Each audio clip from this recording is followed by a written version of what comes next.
English translation 230th contact, part 2. Wednesday, 11th October 1989, 0401 hours. But now to your question about a future real summer. The next real summer, with high heat temperatures, you will have to wait another 14 years for that, because by a foresight in this respect, I know that the year 2003 will correspond to your wishes. Europe groans under high temperatures. Heatwave breaks more records.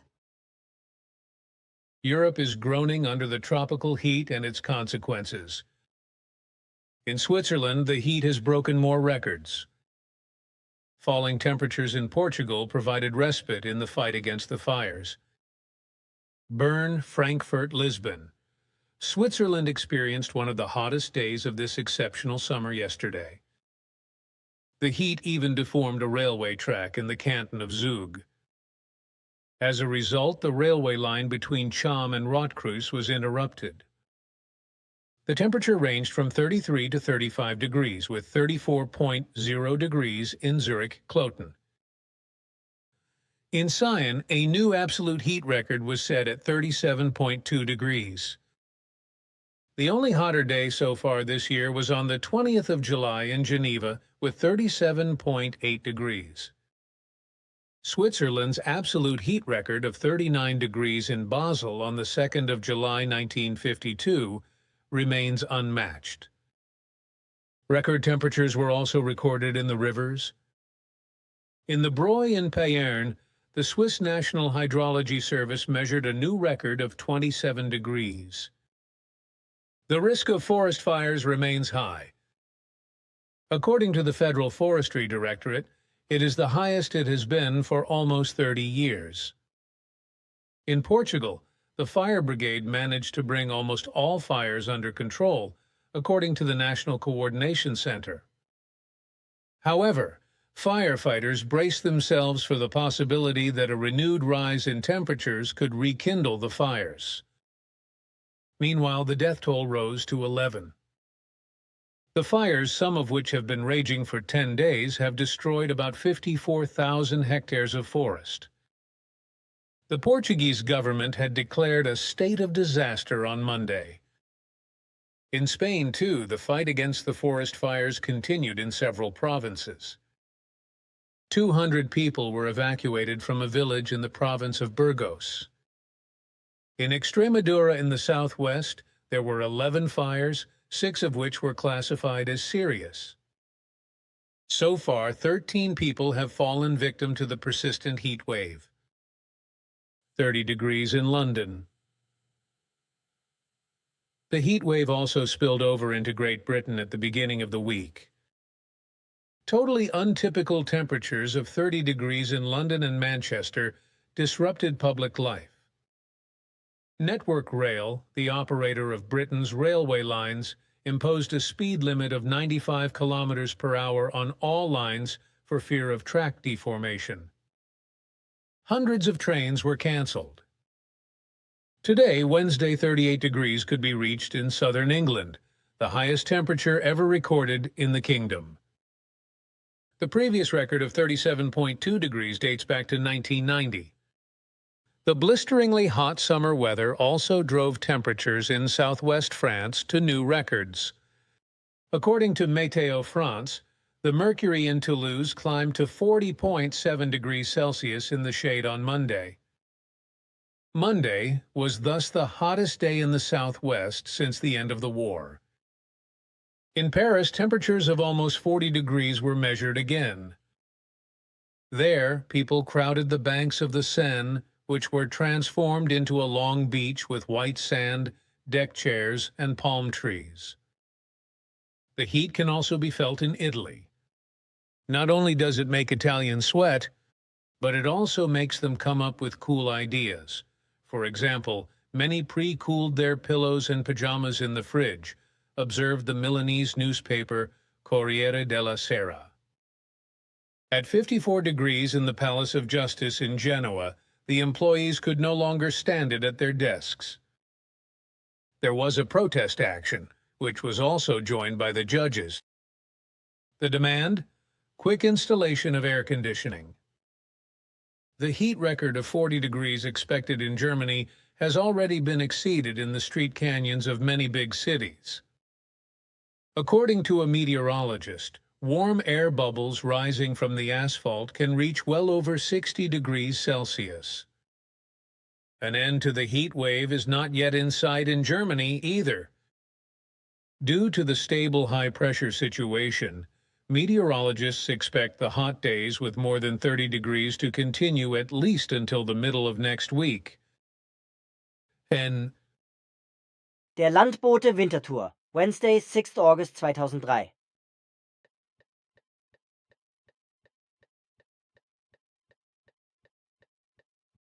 $35,000 heat victims. Brussels. The August heat wave killed at least 35,000 people in 8 European countries alone, according to new calculations. Scientists predict even hotter summers in the future. 20 minutes, Zurich, Friday, 14th October 2003.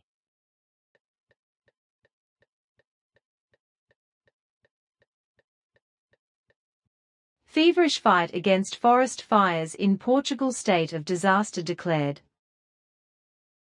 Nearly 3,000 Portuguese firefighters continued to battle feverishly yesterday against the most devastating forest fires in decades. The government in Lisbon declared a state of disaster. Lisbon, Moscow. The more than 70 fires have destroyed some 54,000 hectares of forest since the 28th of July, according to forestry authorities' estimates, and at least 9 people have died. Prime Minister José Durão Barroso spoke of a dramatic situation after an emergency cabinet meeting. The fires were triggered by absolutely exceptional weather conditions, so we have to respond with exceptional measures, Barroso said. His government has come under criticism for its handling of the crisis and faces accusations of not having reacted quickly enough, among other things. The government has promised financial aid of more than €110 million, 165 million francs, to those affected. Among other things, this money is to be used to rebuild infrastructure and benefit farmers who lost their crops in the fires. Dozens of houses and shops burned down in remote villages, many of them without water supply and telephone. Durão Barroso said no one could remember such a fire disaster. The authorities assume that most of the fires were started intentionally. In the centre and north of the country in particular, dense eucalyptus and pine forests are on fire, some of which have been burning for a week. Strong winds and a persistent heat wave have fanned the flames further, complicating firefighting efforts. For the coming week, temperatures, which have already exceeded the 40-degree mark, are forecast to rise even further. The worst-hit area is the central Portuguese town of Castelo Branco, 200 kilometers northeast of Lisbon. The declaration of a state of emergency opens up new possibilities for the fire brigade in its fight against the devastating fires. For example, the emergency services can make use of public buildings and vehicles. Nearly 400 soldiers, 780 firefighting vehicles, and dozens of helicopters and planes have been sent to support the firefighters, some of them from Spain, Italy, and Morocco, according to a spokesman for the National Coordination Center. Ease in Spain, the situation eased. Fires blazed mainly in the regions of Extremadura, Andalusia, and Castilla-La Mancha. More than 12,000 hectares of forest, scrubland, and fields burned down. In the central province of Ciudad Real alone, 7,000 hectares burned. Forest and bushfires are also raging in the European northwest of Russia and in Canada. Western Canada is experiencing the worst forest fires in well over half a century. The 350 fires in the province of British Columbia and neighbouring Alberta were further fuelled yesterday by winds of up to 50 kilometres per hour. A total of about 11,000 people were evacuated in both provinces. In addition to more than 54,000 hectares of forest, over 130 buildings also burned to the ground. In Russia, the forest is on fire in more than 500 places. According to the responsible ministry, the focus of the fires shifted to the European northwest of the country, to Karelia, Murmansk and Arkhangelsk. Ag. Der Landbote, Wintertour, Tuesday, 5th August 2003.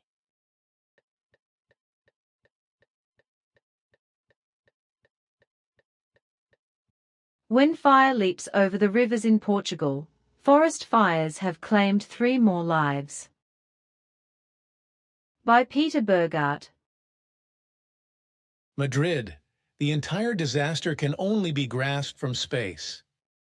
For days, Portugal's television has been providing satellite images on which the otherwise green country is covered with red spots and gray areas. Some illustrate the more than 70 sources of fire in 15 of the 18 provinces that have devoured at least 54,000 hectares of eucalyptus and pine forests in 1.5 weeks. The others are huge walls of smoke that obscure the blue sky despite the constant sunshine. It is a national disaster, and on Monday the government declared a state of emergency. And among the people, tragedies are raging. Our city is burning. On Tuesday morning, more deaths were reported. A woman died in Ceuta and a man in Oleiros, bringing the death toll to 11. Some communities were in the meantime expecting the worst.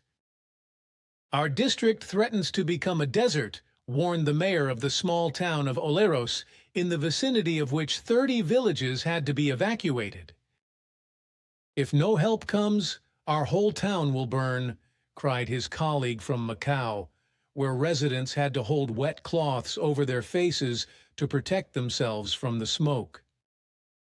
Telephone and power supply also failed in many places.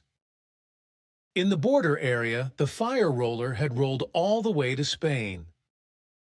Who would have thought that the fire would jump the rivers? Lamented a resident of Valencia de Alcántara near Cáceres, where the magical Jola amusement park with its chestnut trees was destroyed. A heavenly intervention yearns a pilot. The only solution is for the weather to change soon. It doesn't look like it will, with temperatures exceeding 40 degrees in many places yesterday as well. In addition, meteorologists fear more dry thunderstorms that send lightning but no rain. Greatest forest fire danger in almost 30 years burn. The forest fire danger in Switzerland is greater than in the record-breaking year of 1981, when 153 fires destroyed 1,137 hectares of forest. The danger could even worsen because the trees are losing their leaves prematurely. Then there is tinder on the ground, said an employee of the Federal Forestry Directorate on request. In the Grisons alone, 30 mostly smaller fires have already broken out this summer. One of them has been smoldering for weeks in the Calanca Valley. Eels are dying in the Rhine.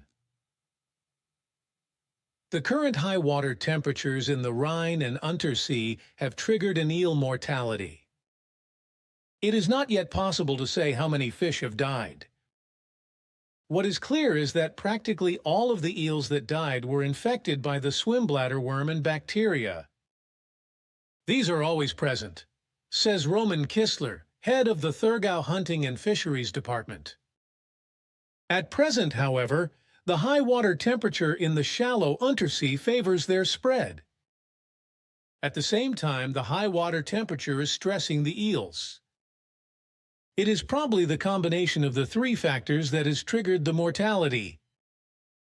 In addition to eels, grayling and trout are also suffering from a lack of oxygen in the Untersee and Rhine. The first dead graylings have already been found. Appius Day. Tagesanzeiger Zürich, Wednesday, 6th August 2003.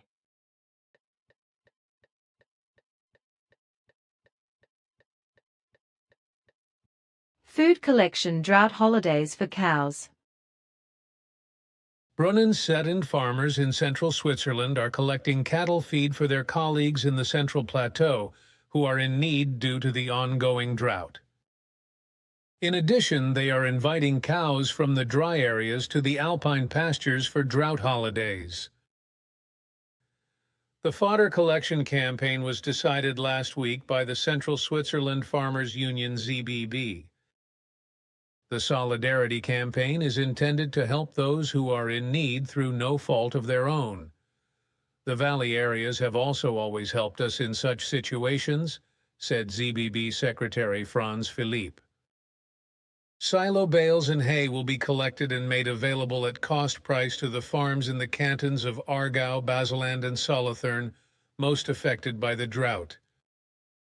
The supply of fodder is one thing, but the cattle from the arid regions can also eat their fill directly on the still green pastures in central Switzerland. Cattle from the Basel region are already on drought holidays on the Nidwalden Alps. Der Landbote, Winterthur, Tuesday, 5th August 2003.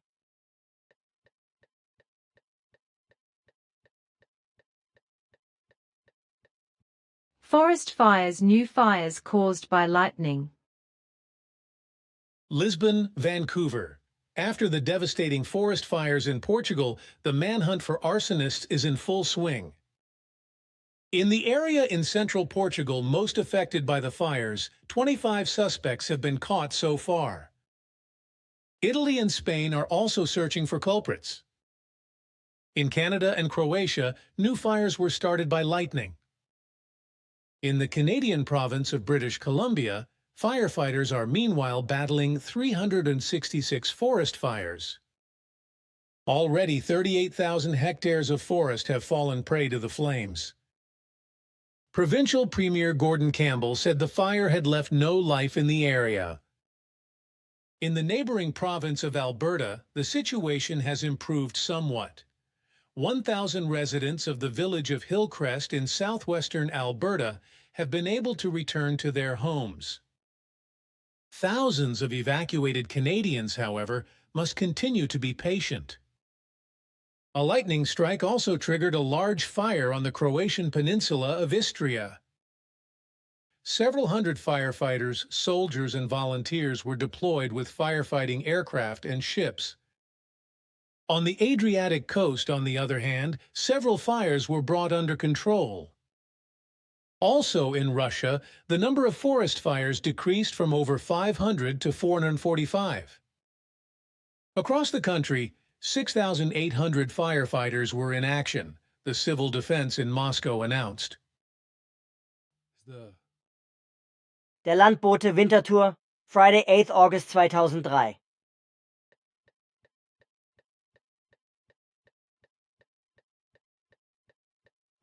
Heat might be a problem for SBB.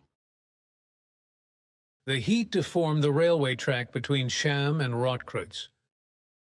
The SBB Lucerne-Zurich line was interrupted. Lucerne. According to an SBB statement, the track warp occurred on Tuesday on the only single-track section between Rotkreuz and Zug, about 400 meters past Rotkreuz station. There, the track is bent over a length of about 50 meters. Tracks are being cooled. The repair work lasted until at least Wednesday night. For the time being, the track was cooled with water over a length of about 200 meters. It may have to be cut open. In any case, the track will have to be filled again. The hourly inter-Arcegio trains Lucerne-Zurich Airport were routed via Heidersberg-Muri to Rotkreuz and only ran to and from Zurich main station. The Zurich-Lucerne journey time was extended by around 20 minutes. Passengers traveling to the airport had to change trains in Zurich. The half-hourly Interregio trains ran from Lucerne only to Rotkreuz and from Zurich only to Zug. Buses were used on the Zug-Rotkreuz route. It is extremely rare for a track to deform because of high temperatures, said SBB spokesman Jacques Zuloff. The rails are manufactured in such a way that they can withstand extreme temperatures, be it cold or heat. In addition, a locomotive driver notices immediately when a track is deformed because of his driving behavior. The people responsible for rail maintenance also carry out regular checks. Due to the intense heat of the past months, this is currently being done daily on the entire network, said Zuloff. According to the SBB, this summer was the first time that the heat deformed a railway track. The tolerance limit for deformation is 1.5 centimeters. The track at Rotkreuz, however, was pressed outwards by up to 2 centimeters.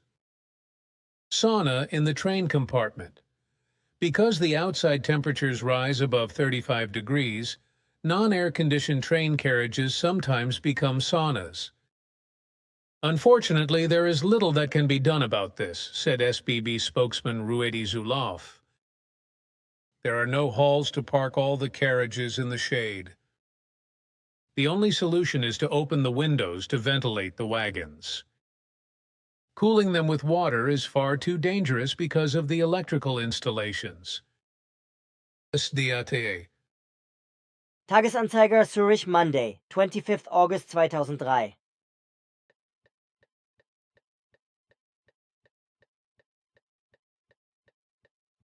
Flame hollows in Canada, tens of thousands fleeing. Devastating wildfires in Western Canada have sent tens of thousands of human beings fleeing. Kelowna. Canadian authorities said the wildfires were the worst in 50 years. In the Pacific province of British Columbia, more than 20,000 residents of the city of Kelowna and its surroundings were forced to flee to safety from the flames on Saturday night.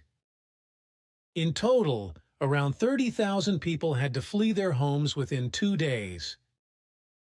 The human beings in and around Kelowna, a city of 100,000 inhabitants located around 300 kilometers east of Vancouver, often had only a few minutes to leave their homes. The fires had become huge conflagrations, further fueled by the wind. Flames up to 130 meters high had been eating through the forest at a rate of nearly 100 meters per minute, a spokeswoman for the emergency services said. Last Friday night alone, the blaze destroyed about 170 square kilometers of forest and scrubland in the hills near the city. Hundreds of houses were destroyed by the fires. The fires in Canada's Pacific province were triggered by a lightning strike the Saturday before last. Firefighters also had to battle the flames in the western USA. In the state of Oregon, where 1,500 campers and residents had already fled the fires, the governor had a state of emergency declared on Friday evening. SDA. Der Landbote. Winterthur. Monday, 25th August 2003.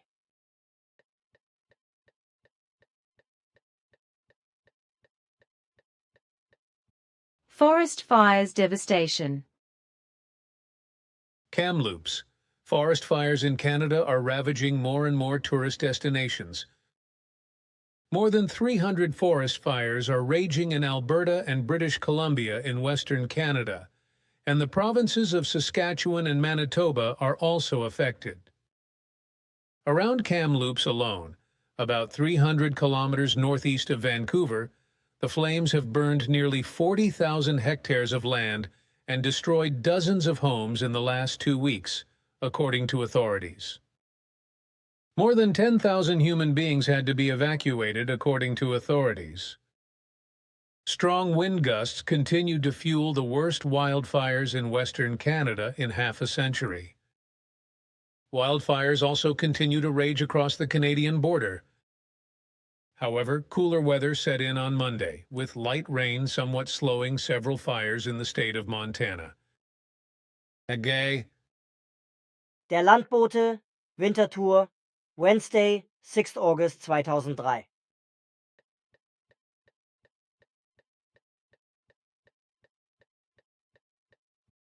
$3,000 heat deaths. Paris. French experts speak of a national catastrophe. Already, 3,000 human beings have died as a result of the sweltering heat. The hospitals are overcrowded. Cooling tents have to serve as mortuaries. Prime Minister Jean-Pierre Raffarin broke off his holidays and put an emergency plan for the hospitals into effect. Hot Lake Constance, oh. The Swabian Sea has never been so hot. In the middle of the lake, 26.1 degrees were measured at a depth of 1 meter. Peak value so far from 1976, 0.24 degrees. Forest fires, Lisbon. Forests are still burning in southwestern Europe. In Portugal, thousands of human beings are still threatened by the flames. In Spain and on Sardinia, new fires ignited. Drought aid for farmers. Brussels. Because of the devastating drought across Europe, the EU Commission is considering paying out agricultural aid ahead of schedule. Thus, part of the direct aid for cereals could be brought forward from November to October. More expensive vegetables. Burn. The drought is particularly hard on Swiss vegetables. Producers are expecting harvest losses of up to 60%. And various types of vegetables are becoming more expensive because they have to be additionally irrigated. Blick, Zurich, Friday, 15th August 2003.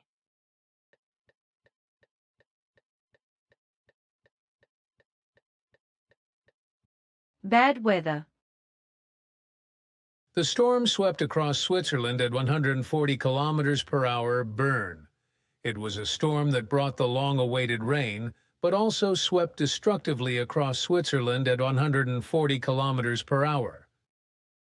On Sunday evening, damage was caused to 100 buildings in the canton of Bern alone. In Dompierre-Vidi, a person was injured by a falling branch. In Herkingen-Esso, a car driver collided with a branch lying on the ground. The driver and his passenger were slightly injured. In Geneva, the fire brigade was called out 100 times and several boats were in distress. There were delays at the SBB. Blick, Zurich, Tuesday, 19th August 2003.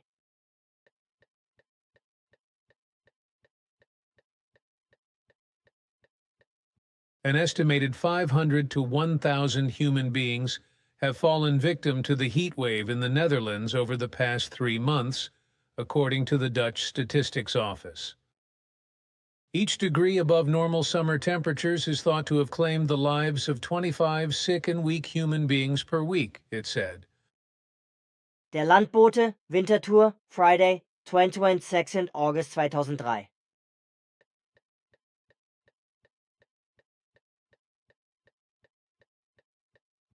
Thousands fled from the flames. Madrid, Karabük, Zagreb. Several forest fires caused devastation in Spain, France, Croatia, Romania, and on the Turkish Black Sea coast over the weekend. On the Costa Brava, more than 12,000 inhabitants and tourists were temporarily brought to safety by the fire brigade. 17 housing estates, 4 campsites and apartment complexes in the area around the seaside resort of Plaça d'Aro were evacuated as a precaution. A water park and a shopping center were also evacuated. Several human beings suffered minor smoke inhalation, the authorities said. After the fire brigade was able to bring the fire under control, those affected were allowed to return to their homes on Sunday evening. The authorities assumed that the fire was caused by arson. Campgrounds evacuated in the Moors Massif in southern France. More than 1,000 firefighters battled new devastating forest fires on Sunday. Several campsites and holiday resorts were evacuated as a precaution. A tourist from Italy died while fleeing the flames of a forest fire on the Italian island of Elba. According to television reports, the woman and her family were loading their car when flames fanned by the wind suddenly shot towards them. In the Turkish Black Sea province of Karabukh, some 500 hectares of forest and mountain land burned. In Romania, more than 100 fires broke out in the forests of southern Carpathia. Firefighters and aid workers dug aisles in the impassable terrain to fight the flames. SDA. Tagesanzeiger, Zurich, Monday, 1st September 2003.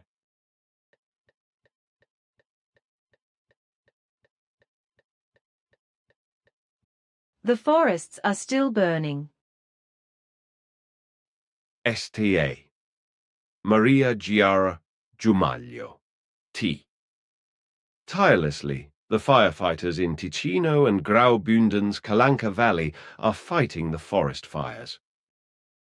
With helicopters and tons of water. To no avail. It continues to burn. 90 hectares of meadow. Forest and bushes have already been destroyed by the fire. 60 of them in the Maggia Valley above Sonteo, where the flames have been raging for a week. It was triggered by a lightning strike. Fighting is also going on in the Calanca Valley in Graubünden. 30 hectares of forest are on fire here. The fire cannot be extinguished without heavy rainfall, says a spokeswoman for the cantonal police. The firefighters' main concern is to prevent the fire from spreading further. The danger of forest fires is also great in the rest of Switzerland. Also, the canton of Uri has now issued a fire ban for forests and Her. On Lake Constance, the water level dropped by 8 centimeters in 1 week. And because the shallow water warms up faster, masses of grayling and eel have died in the Rhine. Blick, Zurich, Wednesday, 13th August 2003.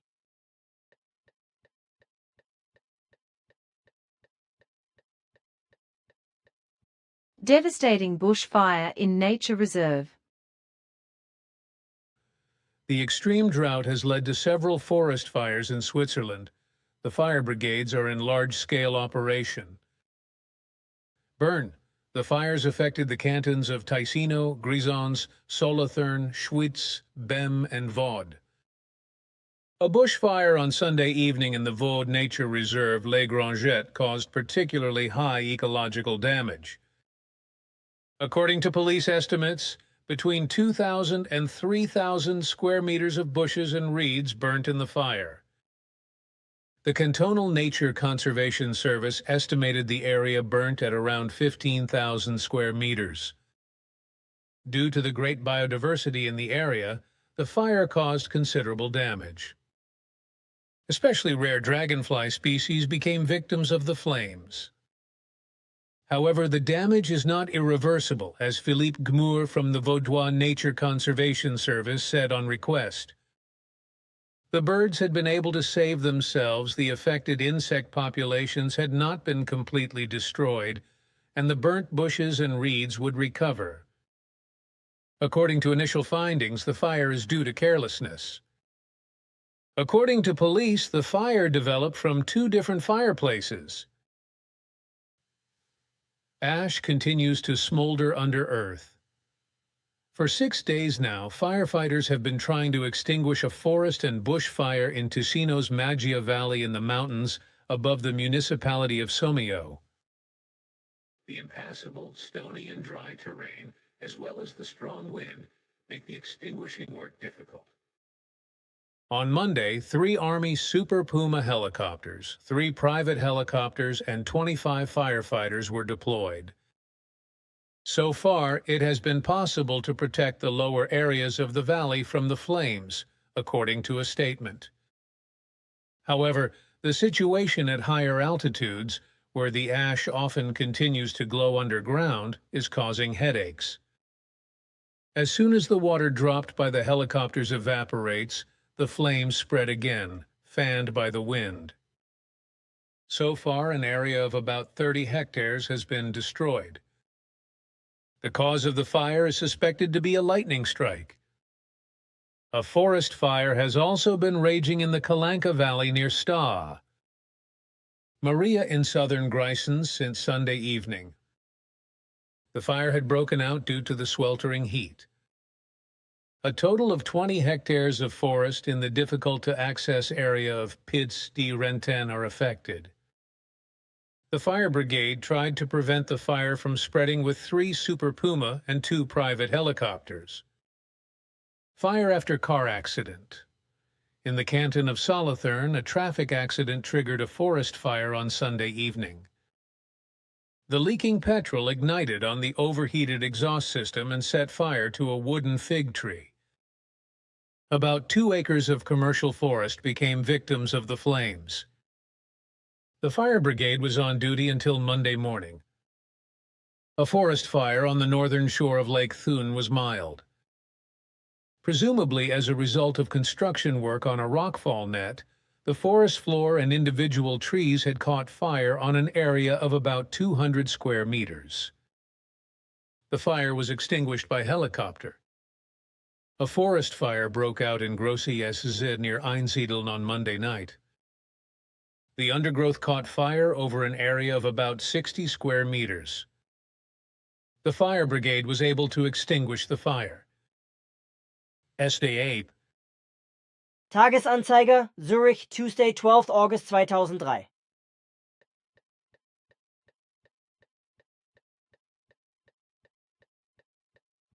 Italy, Majorca and France most affected forest fires and storms in the south. Ram Palma de Mallorca. A firefighter has died fighting a forest fire in Italy.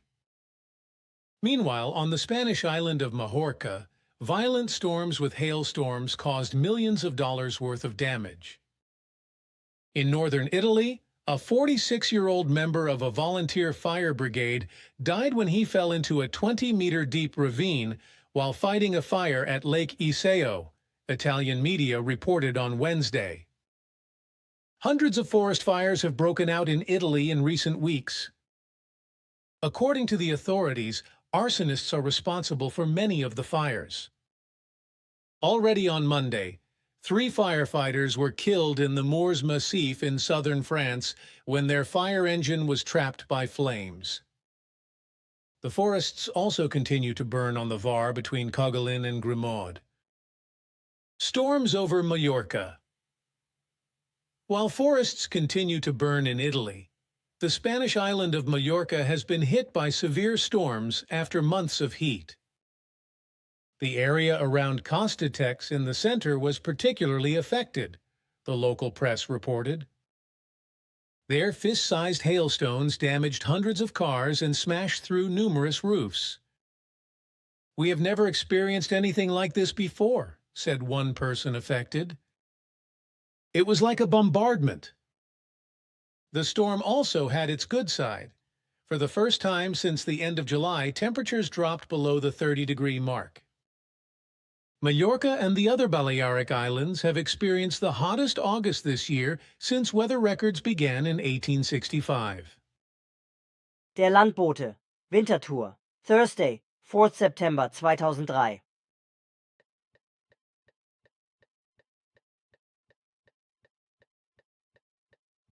Forest fires in Spain. Madrid. Forest fires broke out again yesterday near the Spanish tourist resorts of Playa d'Aro and Calonge. More than 6,000 residents and holidaymakers from housing estates, apartment complexes, and campsites had to be evacuated. According to the authorities, they were accommodated in a large sports stadium. Blick, Zurich, Saturday, 30th August 2003.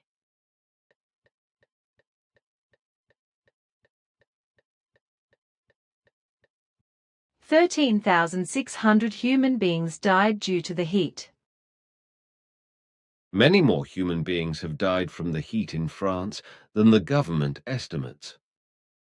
This is according to the largest funeral home. Paris.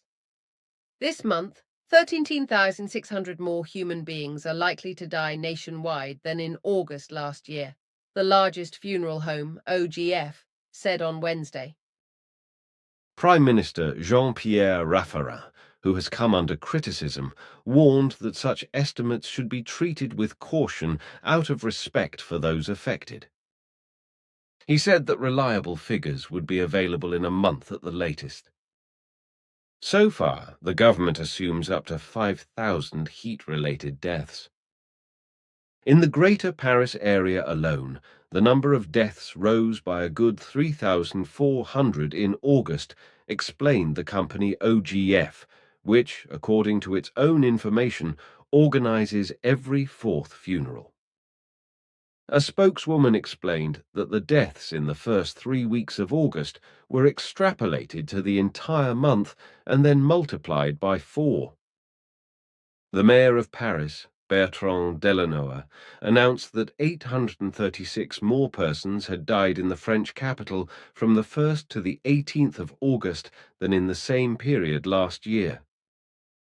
This corresponds to a 131% increase in the mortality rate. Criteria of heat death. The Association of Hospital Emergency Physicians, AMAF, said the official number of heat deaths is likely to be much lower than the new estimate and is unlikely to reflect reality. This is because the criteria used to determine a heat death are very restrictive, said AMAF Secretary General Frederick Payne. According to medical experts, many elderly people are so weakened by the heat that an increased mortality rate is to be expected in the near future. There are too few nursing staff. The chairman of the Association of Nursing Home Directors, Pascal Chanvert, told François, "Thousands of old human beings have died because there are not enough staff in the homes and for home care." He called for a Marshall Plan for old people's homes. In Germany and Switzerland, he said, there were 3 times as many staff. Doctors' associations and the opposition criticized that the government had acted far too late. President Jacques Chirac, after his return from holidays, demanded a report from several ministers for today's first cabinet meeting after the summer break. In Italy, there are no figures, Rome.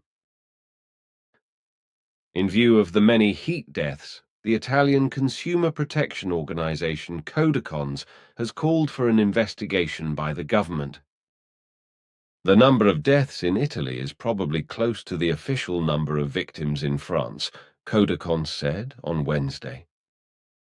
The health ministry in Rome, however, has not released figures, saying it was impossible to determine how many human beings had actually died as a result of the high temperatures. AP. Tagesanzeiger Zurich, Thursday, 21st August 2003.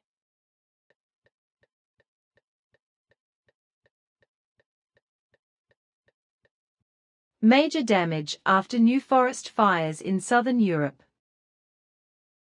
Another arson on the Costa Brava. New forest fires have caused devastation in Spain, Italy, France, Croatia, Romania, and Turkey. Girona. On the Costa Brava, more than 12,000 residents and tourists were temporarily taken to safety by firefighters. 17 housing estates, 4 campsites and apartment complexes near the seaside resort of Platja d'Aro were evacuated. Several human beings suffered smoke inhalation.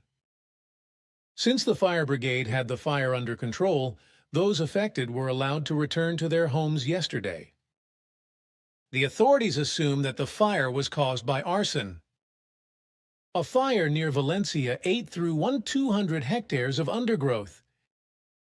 A fire was also active near Benissa on the Costa Bianca. Fleeing the flames of a forest fire, a tourist from Italy died yesterday on the island of Elba. Fires also occurred on the Italian mainland, Sicily, and Sardinia. In the Moors Massif in southern France, 800 firefighters battled the blaze. Rescue workers evacuated 2 campsites and a holiday settlement near La Garde-Freinet near Saint-Tropez as a precaution. In the Turkish province of Karabakh, 500 hectares of forest and mountain land burned. In Croatia, flames destroyed 7 abandoned houses and 400 hectares of scrubland and pine forests. In Romania, more than 100 fires broke out in the southern Carpathians. Der Landbote. Wintertour. Monday, 1st September 2003.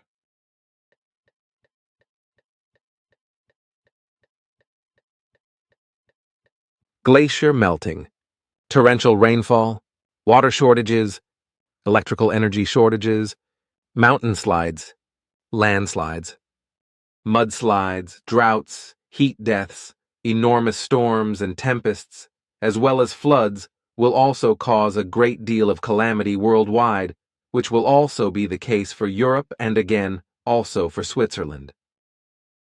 Landslides and floods in the Philippines. Rains bring devastation. Manila.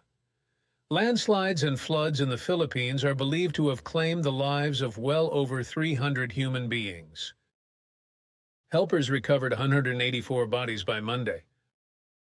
In the particularly hard-hit province of southern Leyte in the center of the country alone, at least 117 inhabitants were missing, according to the Philippine Disaster Management Agency. More than 20,000 human beings fled from the floods and mudslides to emergency shelters. According to the authorities, there is little hope of rescue for those buried under tons of earth and rubble. Relatives have called for the rescue work to be suspended. The villages buried under mud are to be declared cemeteries. In the meantime, fear of disease spread in the disaster areas. For aid deliveries reached the villages only with difficulty due to bad weather and blocked roads. Storms hampered rescue helicopters.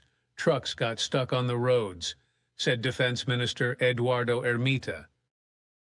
Authorities appealed for donations of food, medicine, blankets, clothes, milk, and also toys. We want Christmas to be a little less sad for the children, said Social Affairs Minister Corazon Soliman. The landslides had buried entire villages in the central and southern Philippines after days of rain. President Gloria Macapagal Arroyo blamed the disaster on ongoing illegal logging in the affected regions. The trees could no longer hold back the water masses. Since yesterday, no trace has been found of a ferry with 75 human beings on board. The crew of the Pieri had sent a distress call on Sunday on its way to Brooks Point on Palawan. The ship was said to be leaking. Der Landbote. Wintertour. Tuesday, 23rd December 2003. Great flood in Mexico. As the AFP depot. At least 50 human beings have died in heavy flooding following heavy rains in northern Mexico. Around 40 more residents of the state of Coahuila on the border with the USA are still missing. This was announced on Monday evening by the head of the Civil Protection Authority, Sergio Robles, in Piedras Negras, around 1,000 kilometers north of the capital Mexico City. About 3,500 human beings had to leave their homes. We have never experienced anything like this here. As you know, this is a desert state, said Governor Enrique Martinez on Mexican television. The most important thing now was to help the human beings quickly. Numerous towns and villages were up to 50 centimeters underwater after the Rio Escondido swelled to unprecedented strength and overflowed its banks in a very short time, following sudden heavy rainfall on Sunday evening local time. The Escondido flows into the Rio Bravo, which forms the border between Mexico and the USA. Zürcher Oberländer. Wetzikon. Wednesday, 7th April 2004.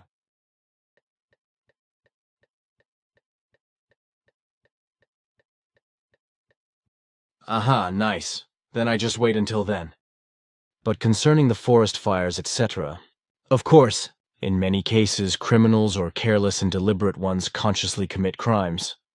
For example, with regard to the fact that houses and roads, etc., are built in areas that are endangered by avalanches, which causes great damage and many deaths when avalanches go down. Also, many conflagrations are probably initiated by human beings to inflict damage on others, to cheat insurance companies, or for commercial reasons. Many forest fires are therefore not merely triggered by droughts, overheating, water droplet lens effect, or burning glass effect, as well as lightning strikes, but in many cases by inattention, audacity, confusion, negligence, recklessness, carelessness, lack of caution, as well as by conscious, firmly preconsidered decisiveness of malicious kind, negligence, or by pathological craving for revenge of irresponsible persons, by pathological pyromania, or by criminal arson for commercial reasons. The summer ended in a flash. Accompanied by rain and thunderstorms, the first autumn storms swept across Switzerland. In Ticino, landslides caused traffic chaos. By Ursina Trautmann, Lugano's southern Switzerland was temporarily accessible only by rail on Friday. All road connections were interrupted. On the Gotthard route, several ruptures hit the motorway and cantonal road at the same time. The A2 was buried near Giornico at 10 hours and remained closed until the afternoon. No one was injured. On the San Bernardino route, rockfall impeded the passage to the south. Rivers and streams overflowed their banks in several places in Ticino. Police advised the population to stay away from bridges and watercourses. These can rise unexpectedly, officials warned. Numerous roads in Ticino's side valleys were still impassable in the afternoon. The Blenio Valley, in particular, was badly affected by the rainfall. With 180 litres of rain per square metre, the measuring station in the valley recorded more precipitation than normally during an entire month. Numerous streams burst their banks in the valley. Inhabited areas were threatened by landslides. Several houses near Motto had to be evacuated. In the evening, most residents were able to return home. Involuntary helicopter flight. A worker who was working with an excavator near a stream bed above Malvalia in the Blenio Valley was swept away by the debris masses of the stream and has been missing since then. The search for him had to be interrupted in the afternoon for safety reasons. The fire brigade also brought 13 persons from a campsite to safety in the rooms of the Dongio Civil Defense. In addition, 33 elderly holidaymakers from the Czech Republic took an involuntary helicopter ride. Their bus had got stuck between two gullies in the Blenio Valley near Lotinja. The bus could neither move forwards nor backwards, so the pensioners had to be airlifted to safety. A mother with 2 children was lucky near Sonogno in the Verzasca Valley. The 3 of them were able to leave their car before it was swept into the depths by a landslide. They found shelter in a rustico. In the Locarno area, violent gusts of wind uprooted several trees. In Bellinzonese, the fire brigade went out to pump out cellars. According to the police, around 190 persons were deployed throughout the canton of Ticino. Transit traffic remained severely impeded throughout the day. In the Bellinzona area, on the Bernardino route, and when entering Switzerland, long queues formed until the evening. Heavy traffic was stopped in Uri and Chiasso.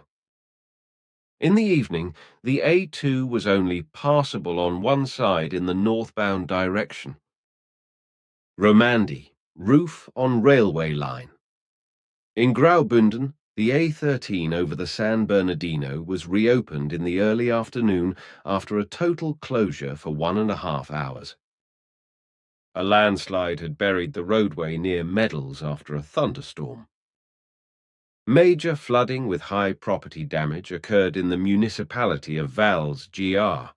There, the Peelback overflowed its banks and flooded cellars and garages. Some 20 persons had to be evacuated temporarily. The railway line between Geneva and Lausanne was also affected. No trains were able to run on Friday night because parts of a roof near Rennes Vidy were carried away and fell onto the tracks. The storm also caused over £1 million worth of damage in the Lake Constance region. Boats, chairs and tables were whirled meters high through the air. Jetties were displaced up to 10 meters. Tagesanzeiger Zurich, Tuesday, 30th August 2003.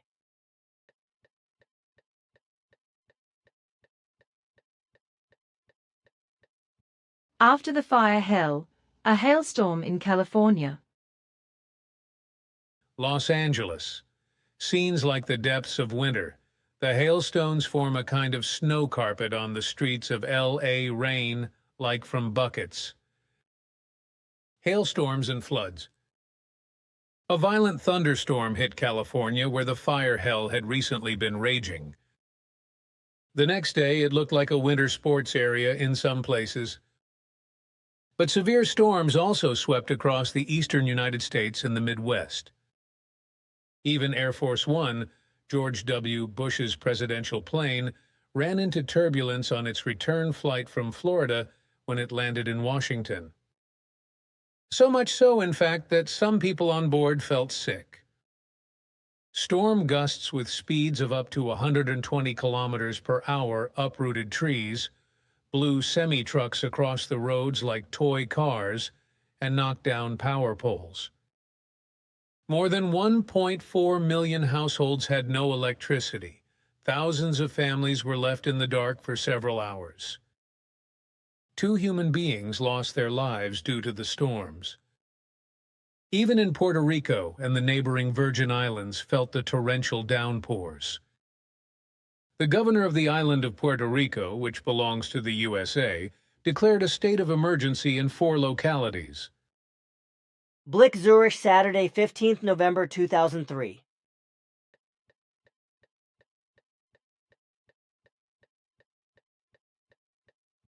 Summer 2003 was only a precursor. ETH researchers predict far hotter summers than the one in 2003 for the end of the century. Zurich.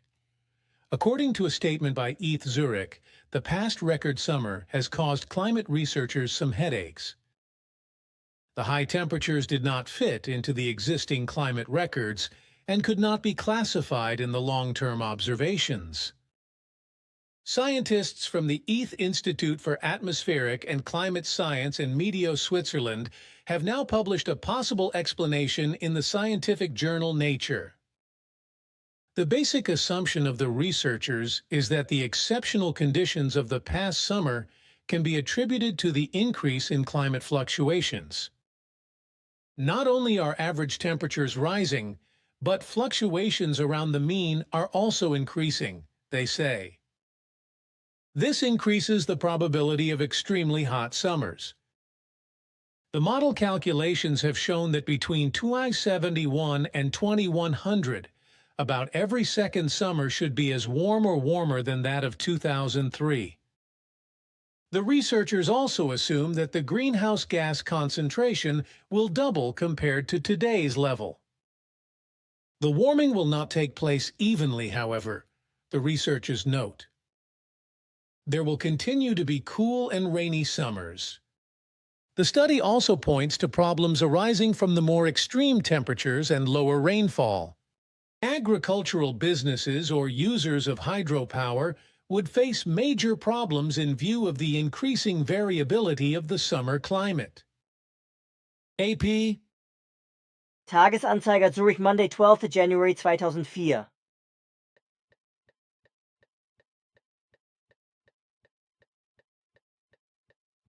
Summer heat cost 50,000 Grayling their lives.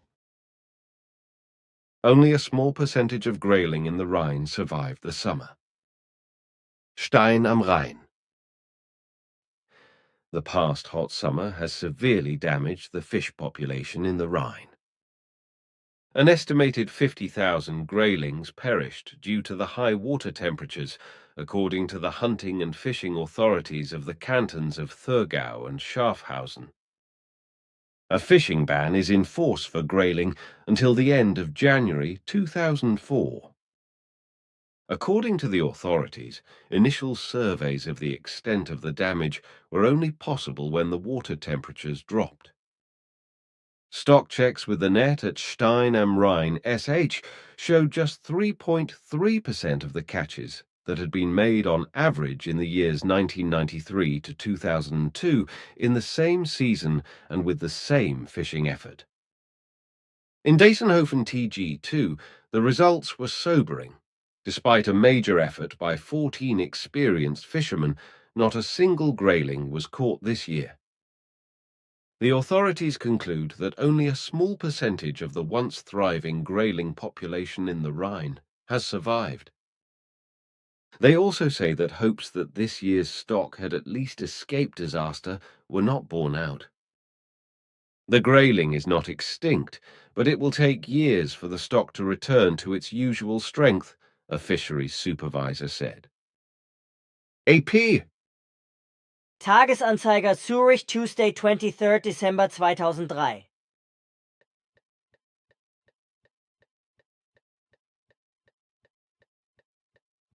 The weather in October, the coldest October for 30 years.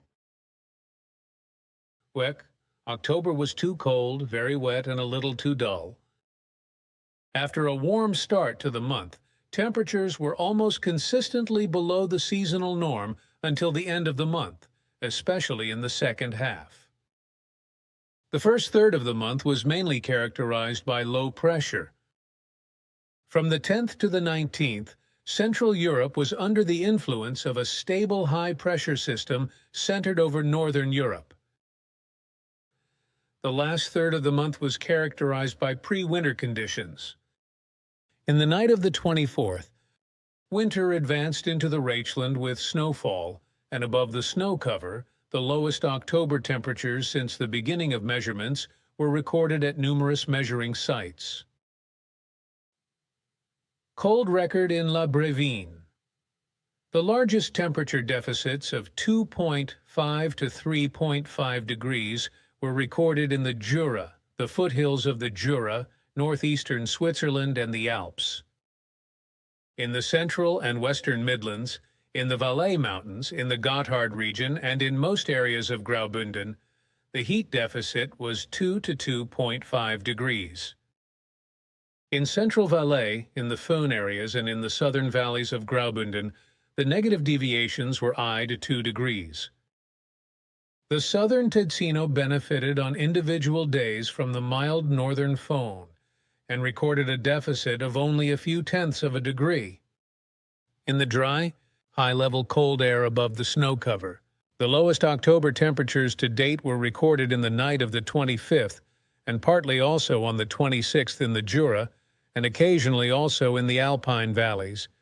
For example, 17 degrees in Andermatt, 16 degrees in La Chaux-de-Fonds, and 12 degrees in Engelberg. The lowest temperature value was recorded at the La Brevine station with 26.2 degrees. With a daily maximum of 0.3 degrees, Zurich recorded the earliest ice day since 1882. The majority of the precipitation, which was heavy in some areas, fell in the first third of the month. The largest amounts of over 250% fell in the canton of Geneva, in the Alpstein region, in the lower Engadine, and in northern and central Grisons, where over 300% was recorded in the Davos area. Quantities of 200 to 250% were recorded in the central plateau east of the Emme, the central and eastern Prealps, the upper Engadine, the foothills of the Jura, and the western Jura. The Jura east of the Chasseron, the canton of Schaffhausen. The rest of the Central Plateau and the Alpine and Western pre-Alpine regions received between 150 and 200% of the normal amounts. In the Valais and Ticino, up to 150% of the norm was measured. The slightly above normal values in Ticino were only reached by the heavy south-falling precipitation at the end of the month. Almost all of Switzerland recorded only between 80 and 100% of the normal sunshine duration. At the beginning of the month, the shallow low over the Bay of Biscay with mild, humid sea air caused rainy weather on both sides of the Alps. On the 2nd, it was temporarily sunny and very warm throughout Switzerland. With temperatures of up to 22 degrees in the Central Plateau and up to 25 degrees in the Föhn areas, it was the warmest day of the month in the north. On the 3rd, a low-pressure system off the Norwegian coast expanded rapidly to the northeast. On its back, increasingly colder and very humid polar air flowed into the Alpine region, with winds shifting to the northwest. During the night of the 5th, the heavy precipitation turned into snow up to 800 meters. Subsequently, a strong northwesterly flow from the North Atlantic towards the Alps became dominant. After a sunny and clear day in the fresh polar air, a warm frontal occlusion reached the northern side of the Alps on the evening of the 6th and caused heavy precipitation, especially in the east. In the night of the 8th, a cold front accompanied by thunderstorms and gusts of up to 100 km/h crossed the northern side of the Alps. The snow line dropped to around 500 meters in eastern Switzerland. After a brief calm, a warm front hit the Alpine region in the evening. With intensive precipitation, the snow line rose rapidly to over 2,000 meters. In the course of the 9th, the precipitation quickly subsided. South of the Alps, it was mostly sunny with a northerly fen. With temperatures of 26 degrees, even a summer day was recorded in southern Ticino on the 9th. From the 10th onwards, a high-pressure system moved from the southwest, strengthening over Central Europe to southern Scandinavia. On the southern edge of this high, very sunny weather prevailed in the mountains with almost unrestricted visibility. High fog lay over the Central Plateau with an upper limit between 1,200 and 1,500 meters.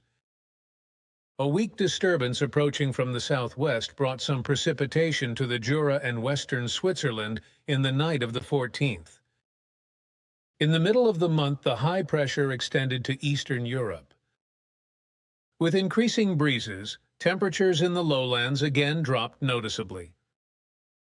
The high fog, with its upper limit rising to 1,700 meters, also penetrated the large alpine valleys on the 15th and 16th. On the 18th, the high-pressure system over Central Europe quickly dissipated, but also continued to dominate the weather in the Alpine region on the following day. A low-pressure system moving northeast from Spain crossed Switzerland on the 20th. During the day, precipitation was concentrated in the west and south. This intensified in the evening with the influx of cold air from the rear, also in German-speaking Switzerland, and lasted until midday the following day. The snow line dropped to about 1,000 meters. Polar air intrusion. After a brief interlude of high pressure with quite sunny weather, another low moved from northern France to upper Italy on the 23rd. Cold polar air reached the northern side of the Alps from the north. During the night, precipitation fell as snow as far as Reichland. In the lowlands, 1 to 5 cm on the northern slopes of the Alps, and on the Jura heights, 20 to 30 cm of fresh snow were measured. From the 24th onwards, the weather was again characterized by high pressure for 5 days. With temperatures well below normal, there was high fog over the lowlands. Above it was mostly sunny. On the 29th and 30th, two frontal systems of a low over the British Isles crossed Switzerland. On the 31st, a low moved from the Atlantic to western France, strengthening. In the course of the day, a strong phone developed over the Alpine region.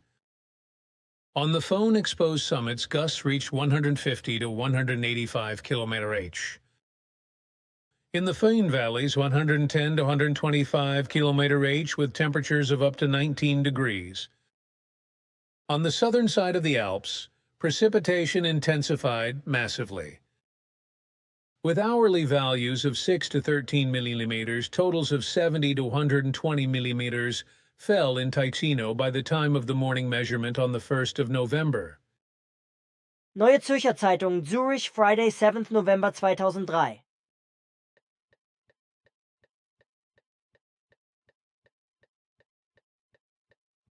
Early winter, a meter of snow in the Bronx.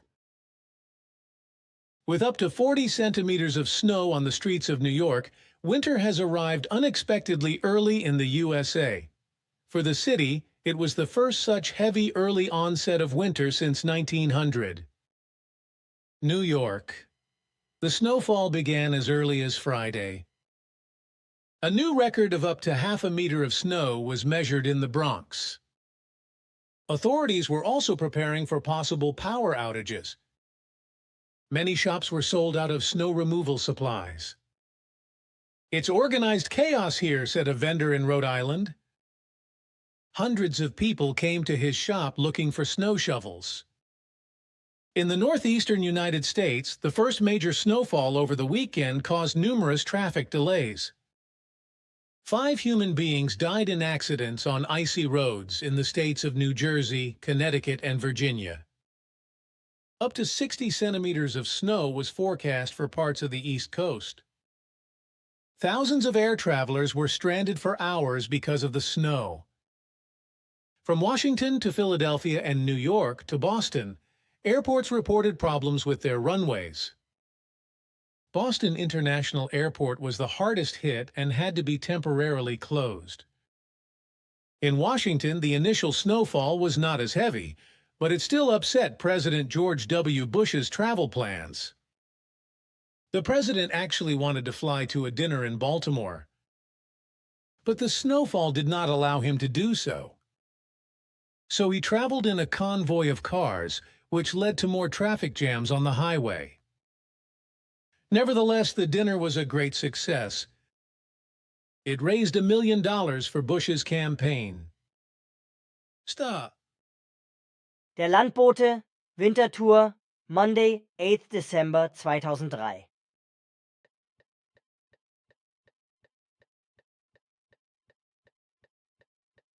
Sadly, this may be the case, and particularly in relation to bushfires and forest fires, as I said earlier.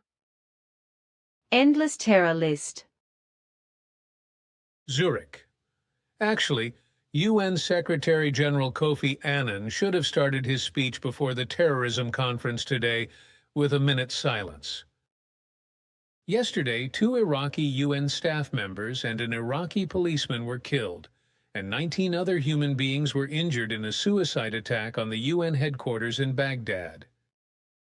Not far from the scene, a first car bomb had killed 23 human beings in August, including the UN Special Envoy to Iraq. The casualty toll of terrorist attacks this year is depressing. In May, rebels carried out 2 suicide attacks in Chechnya that claimed a total of 80 human lives. Almost simultaneously, 34 human beings were killed in Riyadh, Saudi Arabia, and 41 victims were mourned in Casablanca just a week later. In July, an explosion in a mosque in Pakistan killed 53 human beings, and a little later a bomb exploded in the Marriott Hotel in Jakarta, Indonesia. All the groups that claimed responsibility for the above attacks said they were close to Al-Qaeda. In early August, the Jordanian embassy in Baghdad was the target of an explosive attack. Shortly afterwards, a bomb killed the Shia leader Mullah Muhammad Bakr al-Hakim in Karbala. 2 bombings in Bombay in August killed nearly 50 human beings, presumably for religious motives. The Israeli-Palestinian conflict has claimed numerous attack victims since August. Europe narrowly escaped horror in early September when German authorities were able to prevent an attack planned by neo-Nazis at the laying of the foundation stone of the Munich synagogue in time RP. Original newspaper article. Tagesanzeiger, Zurich, Tuesday, 23rd September 2003.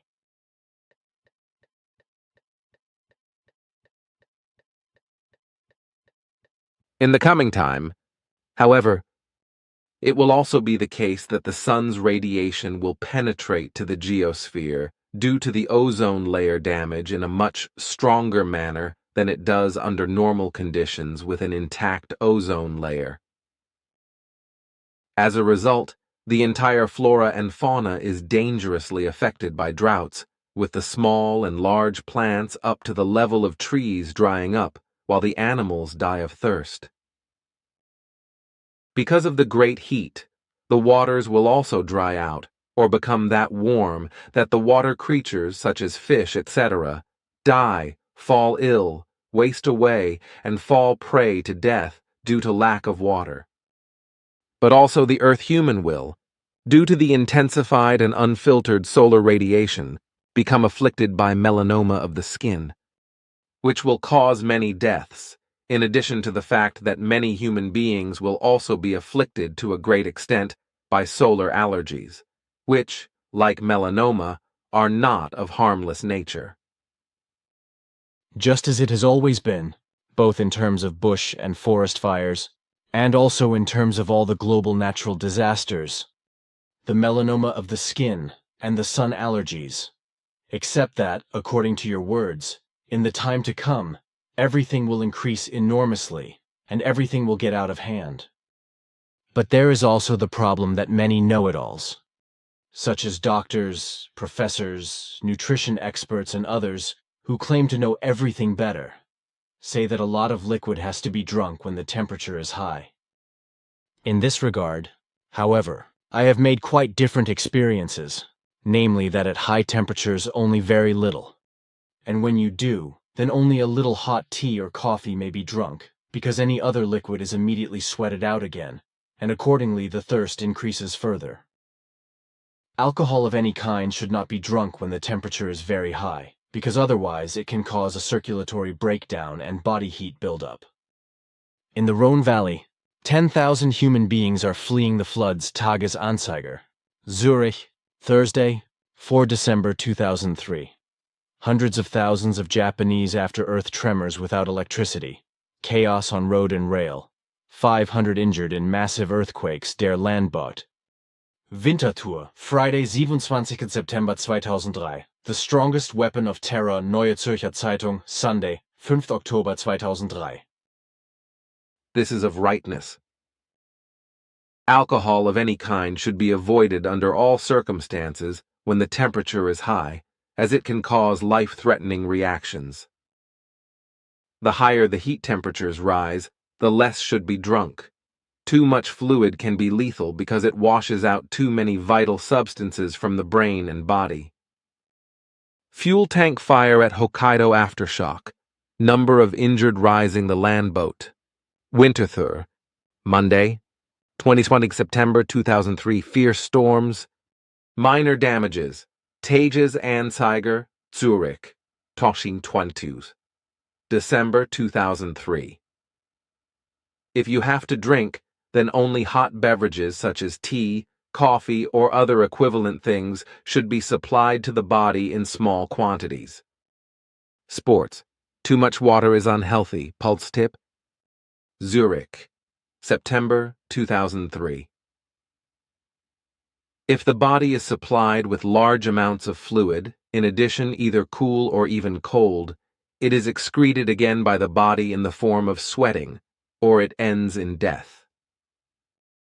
Drinking a lot is therefore not harmless, because by sweating also vital salts and converted vitamins as well as minerals and trace elements are excreted, which strongly impairs the body function and all organs, leads to death or to weakness attacks, malaise, listlessness, tiredness, nausea, fear, dizziness, or to all sorts of other effects, whereby those can also be life-threatening, for example in case of heat buildup, etc.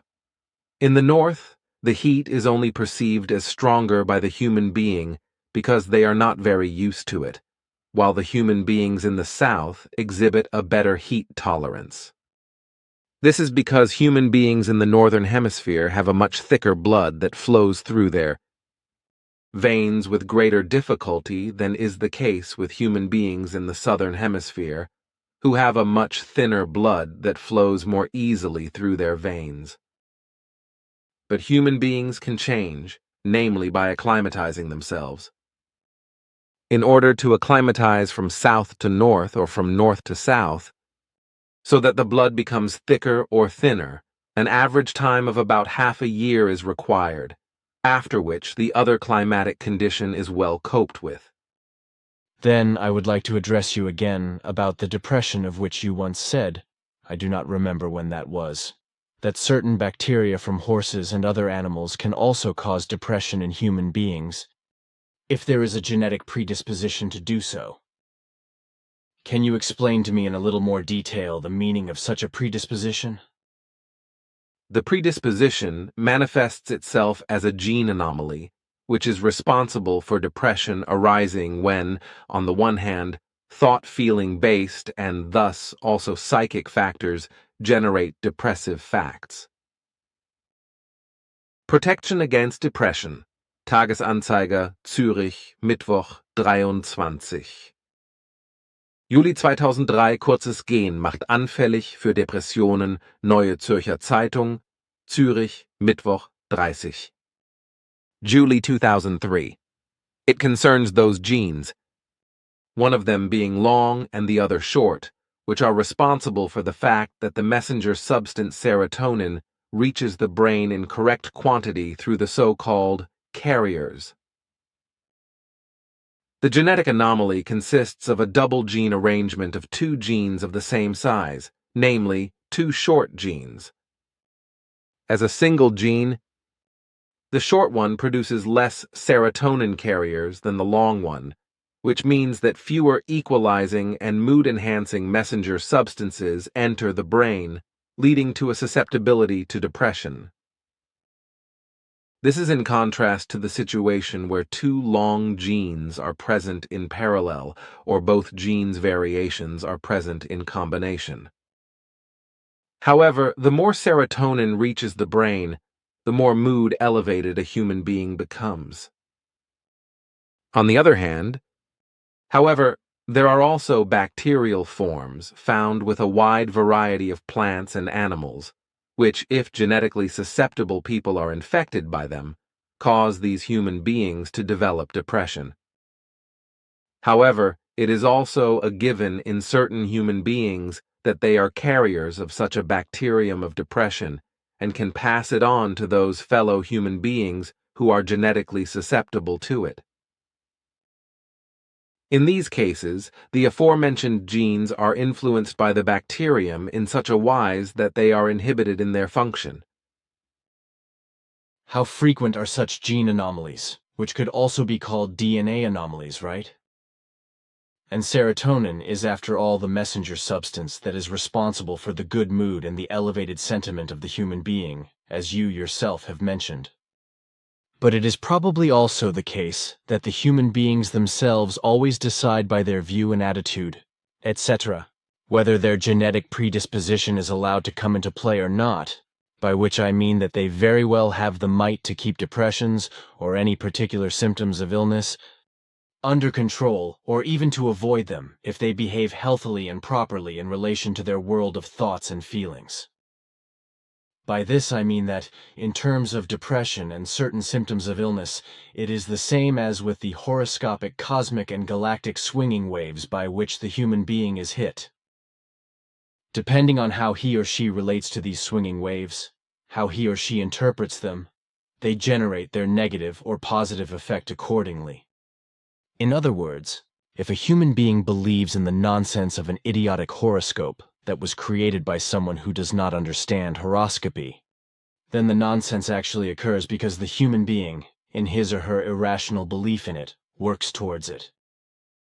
If, however, the matter is viewed and considered in a completely neutral wise, then also something neutral results from it. Therefore, the human being always decides for oneself about one's own well-being and woe, just as in relation to depression, even if there is a genetic predisposition for it. Is that right, or do I go wrong about it? Your questions can be answered with yes. Also, with regard to the well-being and woe, you view the whole correctly. In relation to the gene formations of the aforementioned and other types, both parents are fundamentally determinant. As far as the frequency of the gene anomaly is concerned, however, it must be said that it occurs relatively often to a greater or lesser extent in many of the entire humankind of the earth. In very many cases, the depression is not perceived as such at all, but is only attributed to a psychical bad mood.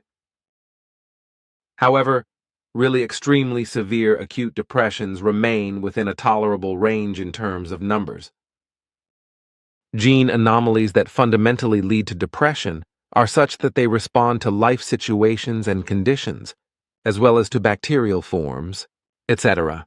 That is to say, thus both love and hatred, anxiety, fear, vice, greed, stinginess, sorrows and grief, addictions, loneliness, sociability, belief, loss, gain, and insecurity, as well as inhibitions and illness or injuries, etc., can be the triggers. But depression also has various other causes, which can be thousandfold, and not all of them can be comprehended. Understood. Your answer is sufficient. Thank you. Anxiety and fear are two different things, but unfortunately this cannot be understood and distinguished by many people. Therefore, I would now like to ask you about it. For that purpose, I would also like to try to explain the whole matter myself, to which you can correct me if I say something wrong. Well then, to be correct, one has to distinguish between anxiety and fear, because they fundamentally represent two different factors. Fear is a state triggered by something indefinite and unknown, while anxiety is a state towards something definite. Expressed differently, it means that fear is a product of thoughts and feelings arising from diffuse imaginations, from illusions and fantasies, for example in relation to death, etc. Anxiety, on the other hand, is based on thoughts and feelings that are based on real things, such as sounds, dangerous objects, the knowledge of an impending or to be suffered punishment, for example in the form of prison. Other factors are, however, also torture, rape, hatred, addiction, lovelessness, financial penalties or being beaten, etc., as well as scolding and other things and situations, etc., which are already recorded in the memory. Both anxiety and fear have in this context an enormous range of thoughts and feelings as well as emotions, which can be very weak as well as very strong, and may even reach all the way to panic. And both anxiety and fear are not only characteristic of human beings, but also animals, birds and fish, etc., which dispose of an instinct consciousness, and thus also of a certain ability to remember. Is that correct like that? Everything said is correct. If I may still add the following to this, anxiety by no means has anything to do with cowardice or hysteria.